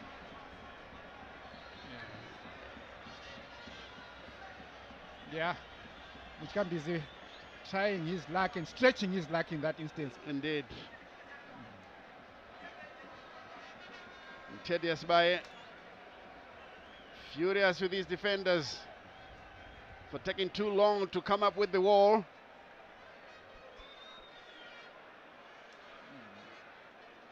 Mm. Telmo Pio was about to unleash a shot at goal from there.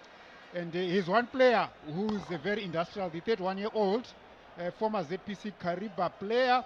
He's also a product of Dynamos juniors. His idols, incidentally, were Justice Majavin and Desmond Maringwa. Yes, indeed. That means he's Dynamos through and through. Those were two high-profile players for Dynamos from the past. Justice Majavi is now part of us as an analyst. And Desmond Maringwa, now a player's representative at the highest level. They know him at FIFA. An hour played. Still 0-0 here. A very promising position for Dynamos. My goodness. Gwatidzo has no control whatsoever. he went under the ball. You know, I was expecting maybe to drive a Kela to look for the top left corner of the pitch.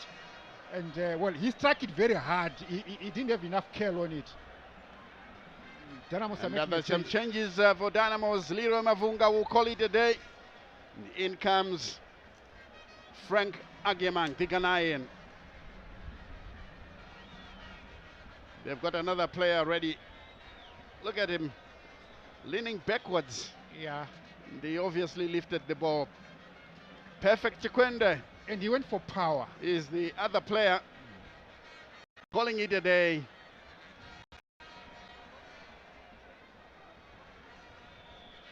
And Agmeyang is coming in. Billiot comes on. Stanley Billiot, the Malawian.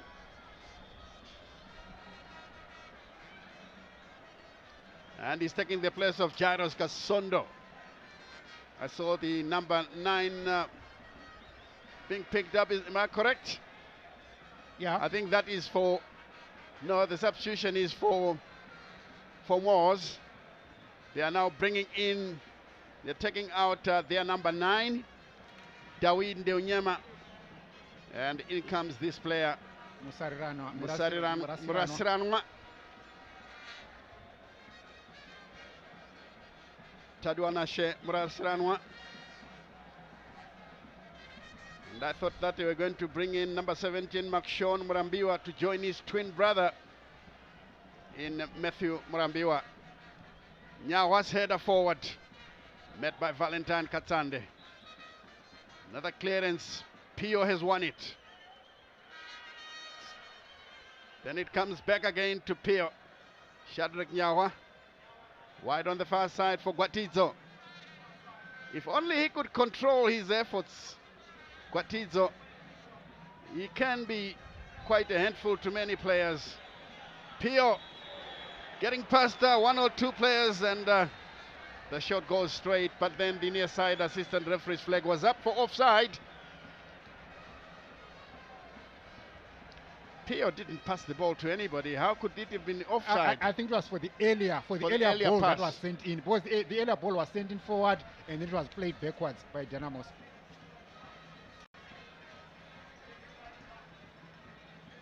Tete once again with his hard tackles. Doesn't take prisoner. This one goes out of play.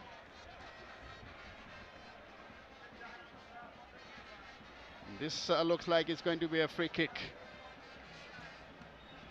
to be taken by Innocent Zambezi, formerly of Caps United. Zambezi's effort into the box, and nobody takes it. It's picked up by Gwatidzo. A good pass. The Dynamos are now going through. Stanley Berriat losing possession. Mwors will come from the far side. That's a high cross. This one too deep. No problem for the goalkeeper.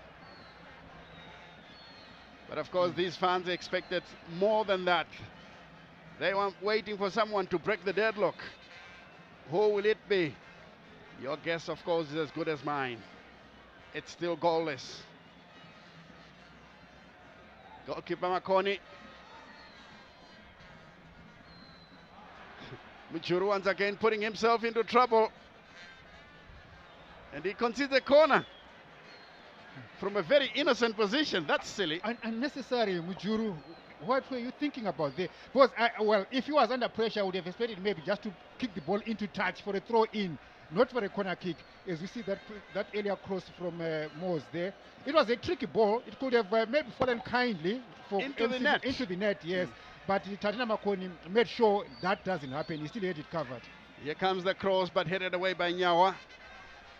They'll have a second bite of the cherry. The Panthers. Good looking shot, but this one finds no taker. Goal kick to be taken by Tatenda Makoni.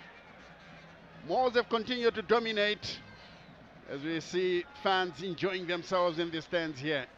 The most top striker there. Yeah, it can only be Mwors in red and blue. What an eye-catchy costume.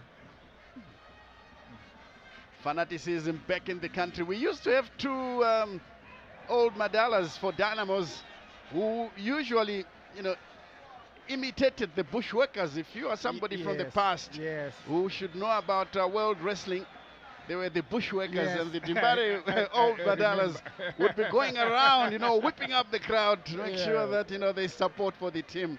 And Zimbabwe Saints had one Mdara Kumalo. He had his bell, and he always come in with this beverage, and they will wow the crowd before kickoff. Yes. Confirmation of the substitution. Ndeunyema comes off, and once again, Mwors at times, I think they're opening up rather unnecessarily. If Dynamos were precise in front of goal, the story could have been different. Tedious Baye collects this one. And he goes down and prepares to dispatch the ball forward. There's something that the two Dynamos centre-backs don't seem to understand, that if it's a goal kick, it won't be offside. They nearly got caught the other time because they are leaving the two strikers in advantageous positions. Nyabunze carelessly plays the ball into touch, throw in back to Dimbare, and these fans still want something better here. They want the deadlock broken. Mwors Again penalized, Mshambizi. Giving away possession. Mjuru clipping it forward. Right onto the near side here. Agyemang bits his marker. Plays it backwards. Tete inside the area. They're trying to shoot at goalkeeper. You have to respect Teddy Asbaye. I mean, you can't beat him from that sort of distance. I know the stats will read that Dynamos had more shots on target. Nobody home.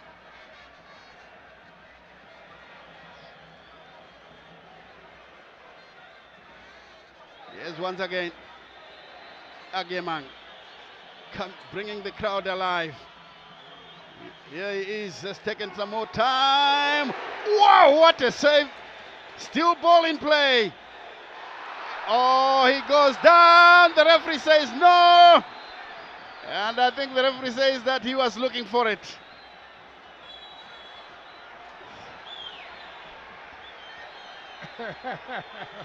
I must say, the Panthers are lucky. I'm no Panther, but I'm sure they can go for the popular Kandege. That was a beautiful shot that was taken from range. Yeah? Indeed. Yeah, and Teddy Asbaye was equal to the task. It was on target, and it had the sting, and he had the agility. Wow, his trailing leg was tripped there. We don't have VAR, so yes, you can't blame the referee. Yeah, well. Yeah, it's a pity that the referee will be watching everything in real time, so some decisions are going to be controversial, and Teddy Asbaye has stayed down injured, Joe. Yeah, well, I think it's game management in my view, because the way he dealt with that stinging shot, he parried it away and there was no contact, unless if he claims that when he landed, he hit himself. But, well, I didn't see anything unusual there. Look at that. His trailing leg, I think, was caught, Stanley. Yeah, it was. It was. Definitely he was caught. He was caught. I think Mwors there would be lucky and thank their gods there for surviving that particular one. 20 minutes to the end of the encounter. And the crowd is still waiting for a goal here at the ceremonial home of Zimbabwean football, Rufaro Stadium. 0-0 is the scoreline.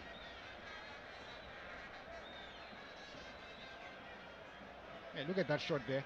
That was a brilliant effort. Yeah. And the goalkeeper also came up with a brilliant save. Brilliant save, yeah. Good shot, good save. Yeah, we can't take away anything from the shot. We can't take anything away from the goalkeeper. That equals good football. More scores are rolling in. Gezi Platinum still in the lead over Cape United. Still one have pulled one back as play continues here. And the crowd is furious. It's been awarded. Dynamos have been awarded a penalty. Penalty given to Dynamos. Yeah, I think. And the fans are in full voice here. Oh just yes, a high boot. It was a high boot there. You tried to clear a high ball. Of course, these blue fans will be happy. They will be happy about it. Whichever way it comes, they don't mind. For as long as a penalty for Dynamos. Teddy Asbaye has come to the near touchline to talk to their goalkeepers coach, Tembo Chuma, a veteran between the sticks, just trying to give the youngster one or two tips. He knows exactly what happens in situations like this. Do you see how mind games take place when a penalty kick? Teddy Asbaye went to get some briefing from his coach. Meanwhile, Dynamos have Mjuru holding the ball. I don't think it's him who's going to take the penalty. It might be a decoy. It might be a decoy to say you get a briefing that Mjuru normally takes the penalty to his left, and then you see another player stepping up to take the penalty kick, who probably will play the opposite direction that you've been briefed. mind games in football. Exactly, mind games in football, and I can tell you, the Someone penalty else taker is not Mujuru. Yes.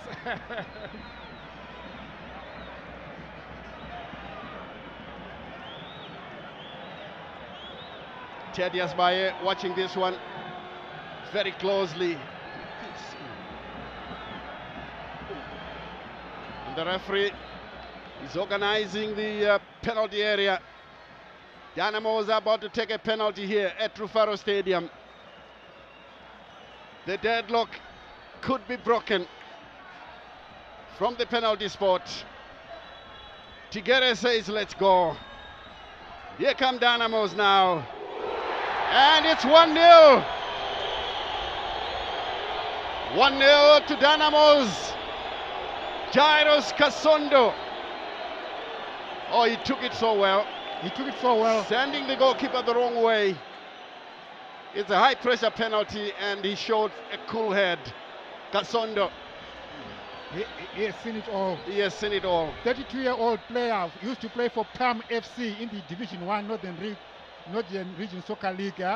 And by the way, he's one player who travels from Banket every day for training and matches. That's a distance of 90 kilometers. So 90 kilometers, you can't come in and miss a penalty after traveling 90 kilometers. He's a youngster with nerves of steel. I remember talking to him, you know, after a Mwors game, just trying to understand how things happen. And he says, look, I watch a lot of Erling Haaland games. He goes to the far post to get goals.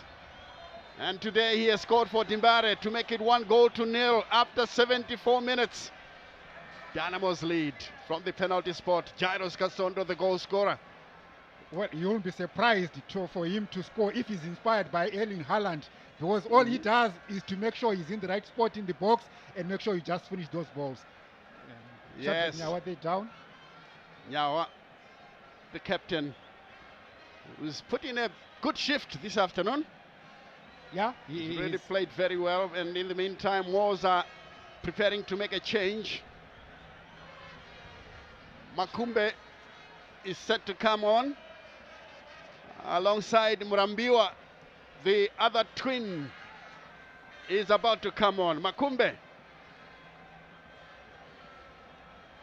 Yes. He's coming for Mkambizi. Makshon. And out comes Mkambizi.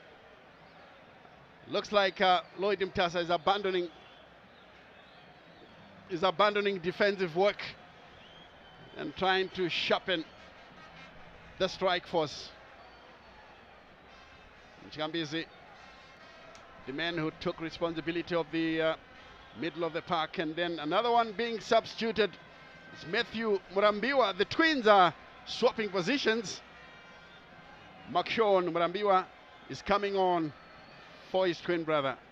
Matthew Murambiwa. Yes. Sean for Matthew Murambiwa. Sean for Matthew. It's a family affair. It is. Shadrach Nyawa is still on the ground. He has seen it all, Stanley. He's the 27-year-old former Blaue Chiefs player who is now in his 6th season at Dimbare. He has got 200 games. He's approaching 200 games for Dynamos. Yeah, he has seen it all, and he's a veteran of this Dynamo struggle. Yes, indeed. Lloyd Mtasa there, taking a closer look at proceedings as we wait for Shadrach Nyawa to recover. This is one player that Dynamos cannot afford to miss at this stage here. He has put in a wonderful shift. Those fans in the stands are singing themselves hoarse, and I know that people all over the country, there's no doubt this is the biggest and best supported team in the country. But of course, of late, they haven't been coming to Stadia. It's Highlanders who are leading in that respect. They fill up Babafield Stadium. They also filled up Rufaro Stadium. So it's arguable. It's an issue that can be argued. It looks like Nyawa will not be able to come back. Long throw. This one well defended by Neti. The Ghanaian in the right place at the right time. Yeah, 12 minutes to go. Still is being attended off the field of play. The Dynamos captain, he was providing leadership and a lot of grit in taking care of the defense. Now the corner will come without him from the near side. Play has been stopped. You know, there's a Dynamos player who's down in the box. There, I think there's been pushing and shoving that happened. Maybe they've been watching too much Arsenal with all the pushing and shoving in the box. Who knows? They could be trying to wait for Shadrach Nyawa to come back. Yeah, it could be tactical. Could be. He's still being attended off the field of play, but I can see the medics out of your picture. Oh yeah, they're indicating that we should change. Yeah. Here comes the corner. This one out of play. Goal kick. And of course the Dibare fans can breathe a huge sigh of relief. And this man in the picture didn't believe that decision.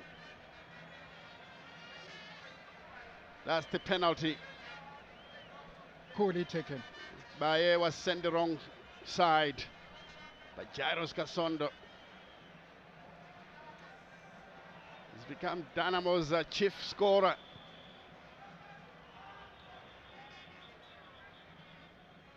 That header away. Timbare pick up possession on the far side. It goes down. Now Mwors trying to push forward. Clearance away by Chapusha.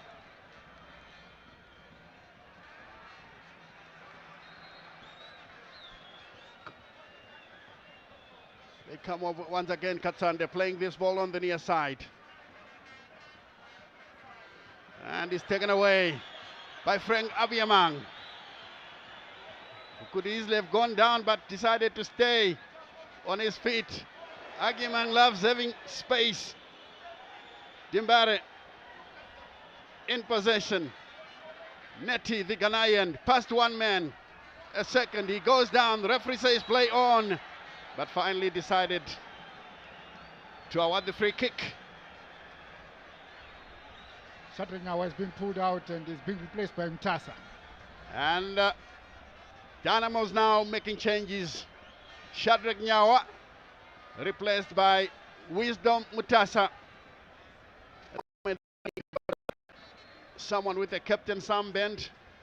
And then Trevor Mavunga is set to come on, taking the place of Shave. Tomo Pierre is now the captain. Yes, now leading the ship at Dynamos. Confirmation of the changes. Matthew Murambiwa for Makshon Murambiwa for Matthew Murambiwa. And Shave replaced there by Trevor Mavunga. Looking at these changes, Joe, what message is Genesis Mangombe sending across? Yeah, well, I think he wants to fortify his midfield. And of course, he's accounting for the loss of Captain Shadrach Nyawa, who is very influential. And I think he still fancies another goal, I think, because if you look at his changes there, I think he's trying to reinforce his midfield as well as reinforce some attacking threat going forward. So I think Genesis is expecting another goal. He's not comfortable with one goal lead. Let's wait and see, find out. As Mwors battling, trying to clear the danger. That one taken away. Mwors now once again have been awarded a free kick with Jairus Kasondo, the goal scorer, going down. Mangombe now onto the touchline. He is now animated. You can see that there is a possibility that the next 8 minutes could give him 3 points. Stay in touch with the leaders, Cape United. The last we heard, they were down at Ngezi by 1-0. In Scotland, of course, we're leading. So it will be between Dynamos and Scotland to see who leads the log. Here's a good-looking cross. And this one is overcooked. It goes out of play. For a goal kick, and Nigel Makumbe formerly of Tel 1. Now turning out for confirmation of the Dynamo substitutions. I was talking about Nigel Makumbe, formerly of Tel 1, now turning out for Mwors.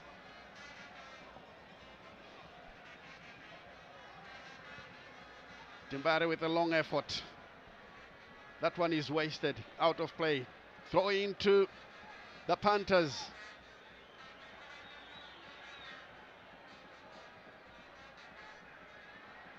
A lot of good work on the far side. It goes out of play.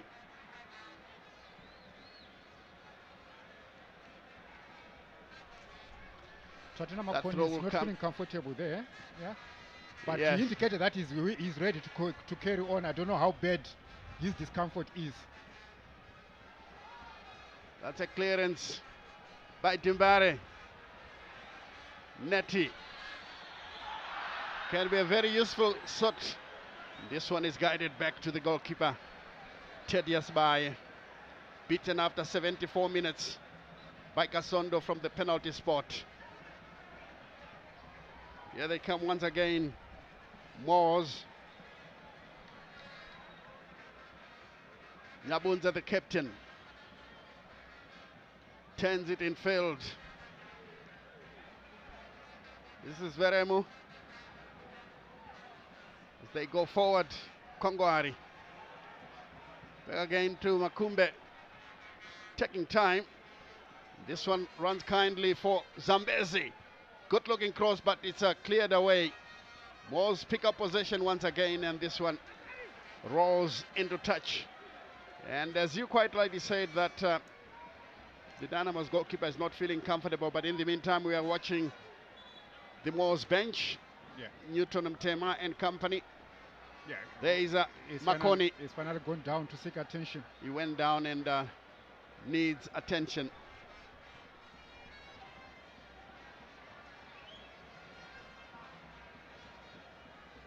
With only 5 minutes left of play, do you think Genesis Mangombe can make a substitution of the goalkeeper? Well, goalkeeper position being that sensitive, you don't want to take any risks. Because if Mwors were to fire a shot on target, it might be problematic for your goalkeeper. So I would rather he plays safe. If Tatiana Makoni is not comfortable to continue, maybe just rest him for the next 5 minutes or so that are left, and then make sure you just shut shop and don't take any chances. But if he thinks he's going to continue for the next 5, 6, 7 minutes, well, that will be fine. But I think it will be safety first, more than risking anything. Well, right now, Dynamos are sitting pretty. As you see, a nutmeg there against Telmo Pio. Yeah, some of the skills being displayed by the players here. Mujuru was abused there. Yeah. And action in the stands. The Mwors fans didn't like the sight of this one.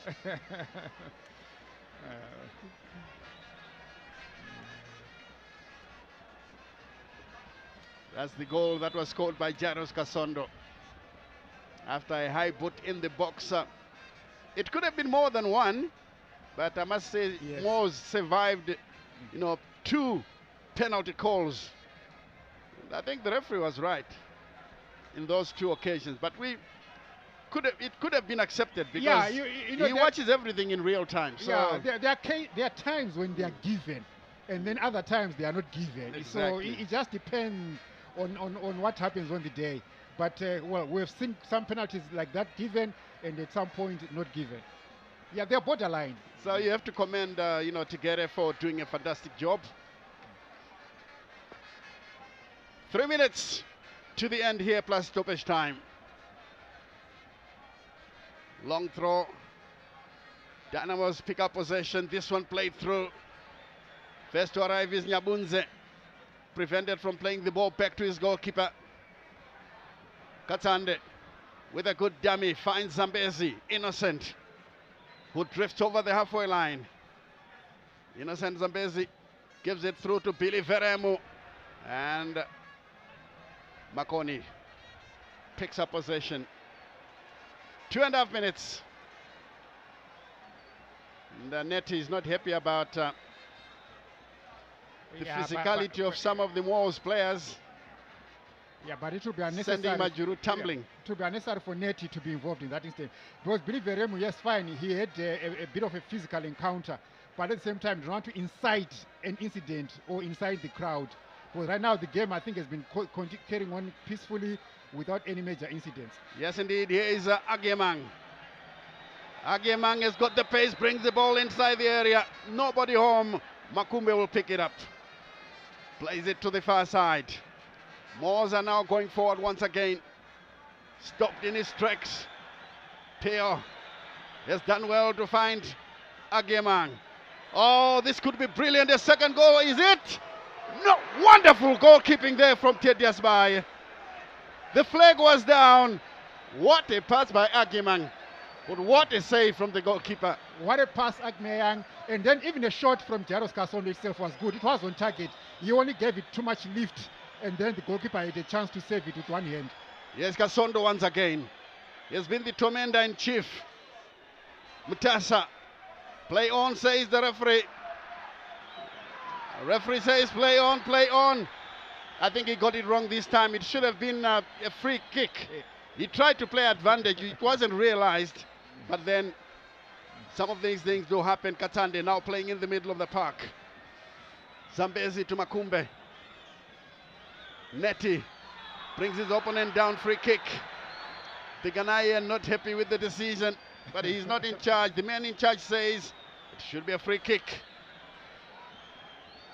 Close to 30 seconds to go before the 90. Yeah, Kasondo aimed at the near post. He could have played it on the ground to the far post. Agreed, agreed. A ball on the ground is usually a problem for the goalkeeper. But when you give him the advantage, when you lift the ball up, maybe waist upwards, the goalkeeper has a fair chance of just putting his hands in the right places and then save the goal. Yeah, play has been stopped for a while now because there is a Timbare player lying injured. 90 minutes played. And the referee has arrived. Kasondo on the ground. Take care of Kasondo. Yeah. This is the aerial view of the goal that was scored by the Timbare striker.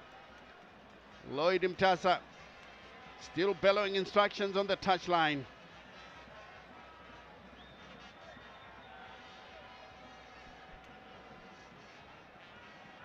Still the scoreline reads Dynamos 1, Mwors 0. If it ends like this, Timbare will be on 11 points. That too, of course, will reflect a very good start for the Harare Giants.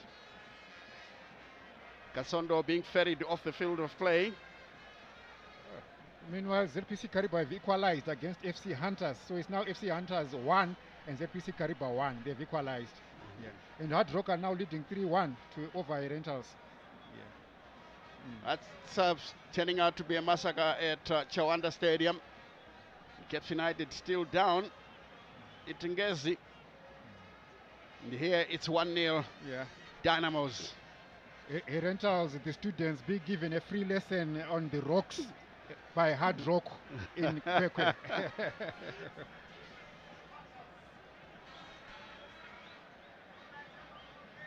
Well, Jairus Kasondo looks like he's been substituted.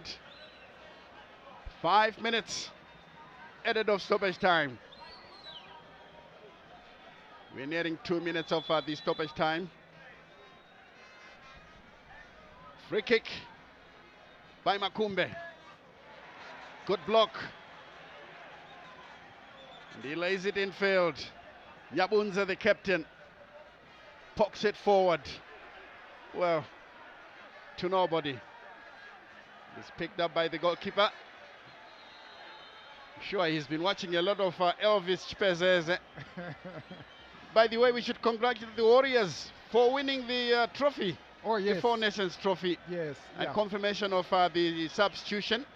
Moses Demera comes in for the goal scorer. Here's Mutasa looking for Agemang. Good clearance by Zambezi. Mujuru heads it backwards, and his goalkeeper will take it away.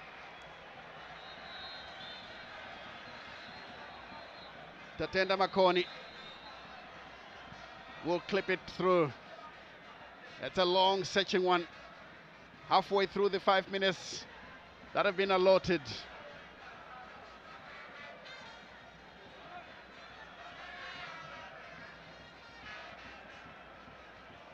Lloyd Mtasa doesn't give up. Still expects that they can make a change to this scoreline. Ball played through. It's a throw into the Panthers. Dynamos in defensive mode this time around. The throw is good. It comes on to Veremo, tightly monitored. Zambezi. And the goalkeeper takes it away. The scores from around the country scrolling at the bottom of your screens. Still Triangle and Agama goalless. Hunter ZPC Kariba 1-1. Here Neti plays it forward. Mtasa has one possession. This one looks good. On the far side, Agemang. Ball 10 through. Agemang tries an effort. Doesn't get very far, and the goalkeeper does well. Pio with a tackle. Dynamos are not taking any prisoners here. Good sliding tackle from Abel Guatizo. And he gets a round of applause from the Vietnam end. Here's another good looking cross. The goalkeeper has done well, punching it over the bar. With just about 20 seconds to go. Another look at the cross. That was tricky. It was a very tricky one. The goalkeeper did well. Carbon copy of the first shot that was sent in on the far post like that. Yeah, and Makoni taking no chances. Did well to parry that away for a corner. Safety first. Here comes the corner. This one goes onto the far side. It rolls into touch, and Dynamos have sensibly allowed that one to go out of play for a goal kick. They would like to take a few minutes. 5 minutes played. But of course there were stoppages during the allotted 5 minutes. And remember, it actually says a minimum of 5 minutes. Yes, it's not maximum. So we can play 6 or 7 minutes to try and complete the 5 minutes. Because within the stoppage time there could be further stoppages. Yes. Zambezi displaying some skills against the Dynamos players. Dynamos fans are now calling for an end to the game here. Makumbe, good vision to the far side. Guatizo has taken it away. Plays it through. Nobody home for Dynamos. This Guatizo guy plays with a lot of heart, and the referee, Shauna Tigere, blows to end the match here at Tufaro Stadium. A Dynamos victory that is certainly welcomed by the large legion of fans, most of whom didn't turn out to come to Tufaro Stadium today, but it's it's still a very decent crowd. This becomes Dynamos' first home game, first set of 3 points, and Mwors, on the other hand, are continuing with their poor away record. This has been their third away match, and all their away matches, they haven't scored a goal, they hadn't conceded a goal until today. So they're conceding their first away goal and losing their first away match. That is Mwors. Certainly Mwors finding it difficult, and Lloyd Mtasa, the coach of Mwors, has a word or two for the match officials. I didn't see much wrong with the way the officials handled the match. Maybe he's questioning the penalty, but all in all, I think the referee did very well. Yeah. As we say, the two coaches again, shaking hands and being gentlemanly about it all. Yeah, I agree with you on this. In fact, I actually sympathize with the referee because some of the calls were very borderline. Anything could have happened. So I sympathize with the match official this afternoon. But I think in general, he handled this game very well. Yes. The Mwors fan there looking deflated. I know the tummy is still out, but spiritually deflated. He expected something better here at Rufaro Stadium. Because of late, well, they fancied themselves to come and pick up all 3 points. So Dynamos are now on 11 points. And of course, they should still be tied on points with Scotland. But then Scotland, having scored twice, I think they should be above Dimbare now. Caps United, if they lose, they're still top of the log because of 12 points. So let's wait and see what happens. If we get results from other centres very soon, we should be going down to the pitch side for some interviews, which will soon start. Although the coaches haven't come. Oh, well, Tell had pulled one back. They are now 2-all versus Scotland. So Scotland would be, if it ends like this, Scotland would have dropped the 2 points because they were leading throughout the game. So now Tell have actually equalized. It's now 2-all out in Ascot in Gweru. And that gives the log a very familiar look to Hararians and Zimbabweans at large, because it usually is Caps Dynamos or Dynamos Caps United. Yes. And on the other hand, Triangle are leading Agama by 2-0. This is the Lloyd Chitembwe factor. Triangle had not been doing very well, and now Lloyd Chitembwe turning the ship around at Triangle, giving them their first 3 sets of points. Yes, indeed. It will be a very good result for Triangle as we wait for Lloyd Mtasa, who is now arrived, and we can go down to the pitch side for an interview with the Mwors coach.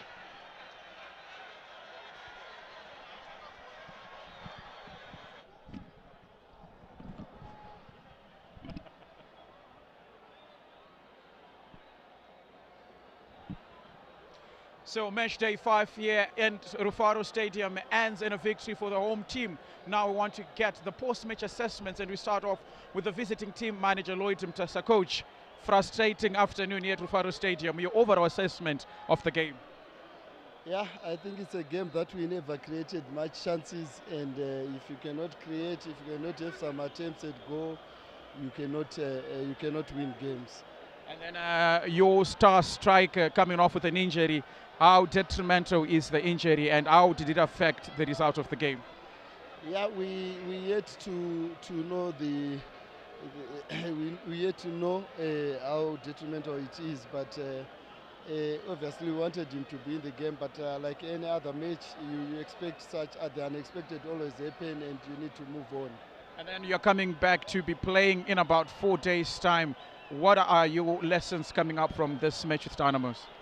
Yeah, I think we need to give a good shift. We need to create chances, have attempts at goal, and probably be aggressive here and there. But it's still early days. I think we can get into the groove and keep going. Okay, so tough luck on the loss away from home, coach. Better luck next time in your away games. Thank you so much. So that was Lloyd Mtasa coming in with his sentiments after 90 minutes losing to Dynamos. And now we are being joined by the winning manager, the Dynamos coach, Genesis Mangombe. Coach, congratulations firstly on the hard-fought victory. Thank you very much. Thank you very much. We wanted a win in this ground. Since we started, we haven't registered maximum points. So I am happy that the boys responded very well, and they keep on putting pressure to the opponents, and we finally get that goal. And then you started off very well in the first half, but in the last 15 minutes or so, Mwors came in with some power. You could have lost that game. How did you manage to change the shift coming into the second half? Yeah, we said they were creating some overloads from the wide areas. So we said if we tuck in those wide area players, then we make sure that the midfield we are matching. So after closing those sides, we make sure that we use the power runs of our center striker, and it materialized. And then for Kasondo, 4 goals in 5 games. How amazing is it, especially for you as a manager? I'm happy that is that confidence, and you know, a training is scoring for fun. So I won't be surprised when he scores on a match day. He's doing so well, and I'm happy for him. But we still have to work on some few things so that he become a complete striker. And coach, you're coming to play again in a few days' time. Is there going to be a different approach in your next games, resting players, or you're going to continue the same vein? Definitely. When facing a different opponent, you have to change some of the things depending on the opponent's team. Because at times you want to play second ball, at times you want to pass it, so you have to change also the arsenal. And then 16 games unbeaten from last season. It's an amazing feeling, obviously, for Dynamos and the rest of the fan base. Yeah, of course. We're really happy about that. So congratulations, coach, and all the best in your next games. Thank you very much. Amazing. So that was Genesis Mangombe feeling very happy after winning a hard-fought victory with Dynamos against Mwors. So it was a penalty coming in from Kasondo, who managed to seal the victory here at Rufaro Stadium, Matchday 5. It's been a pleasure giving you this live broadcast of the Matchday number 5. Rufaro Stadium being the venue, Dynamos being the victor, Mwors going back to Norton without maximum 3 points. We hope to see you next time. And until next time, it's a solid goodbye.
When you hold her in the night, are you thinking of your time with me?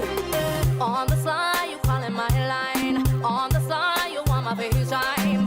Low key, low key, low key. You're sitting with her, but you're staring at me. I heard many times I told you no. You got a girlfriend, just let me go. Now you're claiming that you're in love with me. Mando him will hurt, cause I'm the one-time lover. Soon you will discover. No one-time lover. Soon you will discover. No one-time lover. Soon you will discover. Make up your mind. What you want from me? What you want from me? What you want from me? Baby, baby. What you want from me? What you want from me? What you want from me? Baby, baby. Oh, you say you wanna love me long time, cause you know I got the wickedest style. Want me to be your one and only, knowing very well that you got a lady. Hold up, boy, now, slow your roll down, cause I can never be second to no one. You don't know how to treat a girl like me. Cause I'm no one-time lover, soon you will discover. No one-time lover, soon you will discover. No one-time lover, soon you will discover. Make up your mind. What you want from me? What you want from me? What you want from me? Baby, baby, what you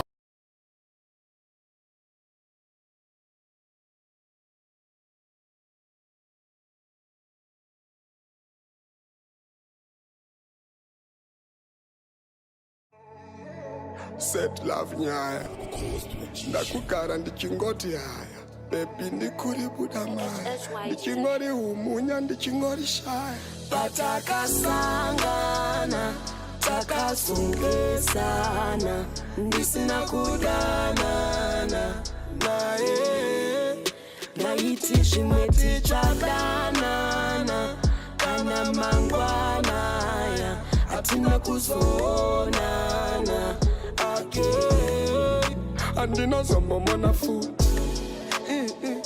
andina ndozvinoita rudo imi andina zombomona futi andina zombomona futi andina ndozvinoita rudo imi andina zombomona futi from boys yeah.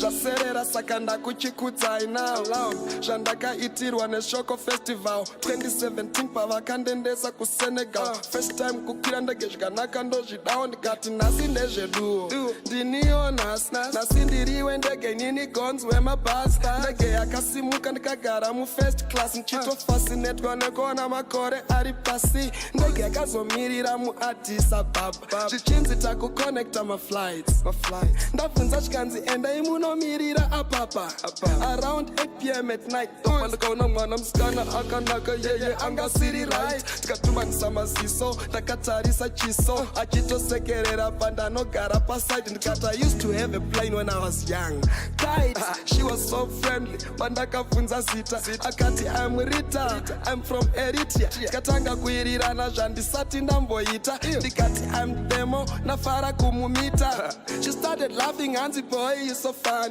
tamu ndege takutodedzana kuti hani tichitorana mapicture cause aisarira mumali ozo nditumira mari tosangana ukoni yakari akandipa phone number ndaifanira kudzoka nekwaari nakusenegal mudhaka ndopandakarwadziwa ameno foni yangu kuti nini yakarasika here kana kutongoti yakabiwa takasangana takazongesana ndisina kudanana naye ndaiti zvimwe tichadanana kana mangwanaya hatina kuzoonana again andina zombomona futi andina ndozvinoita rudo imi andina zombomona futi andina zombomona futi andina ndichitora ndaingosuwira kuyambuka zamoro ndaifunga kuti ndichazviita ndisati ndarora iko zvinoona mwana wevamwe ndave kudomutoro kuzotamba iripo nokuti upenyu ibora zvinotaurwa navakuru tinenge tichitoteerera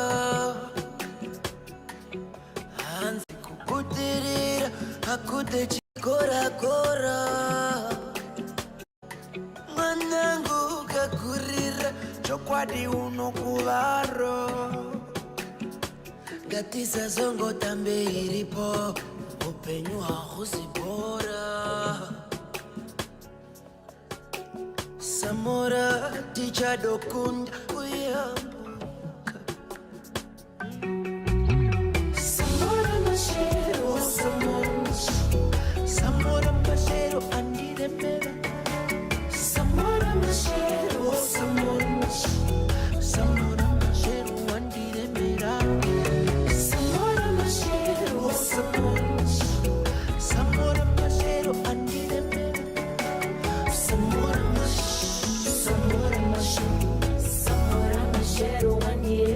ndakazotenga onda ndikafunga ndayambuka zamoro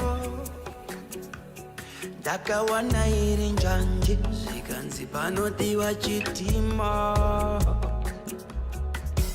kundotsvaka chitima dzokei zamora kuri kwizi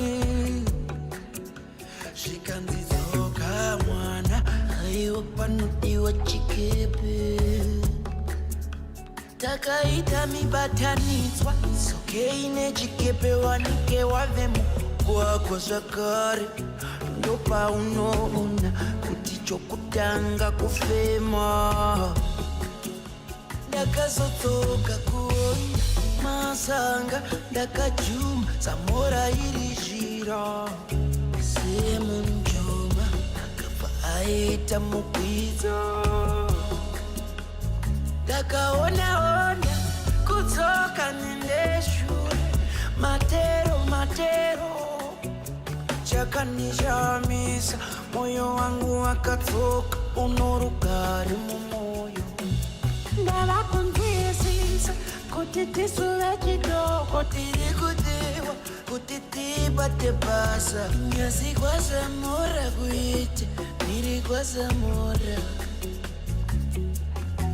samora tichadokunda kuyamba samora mashero tichayamba samora mashero andi samora tichakunda mashero samora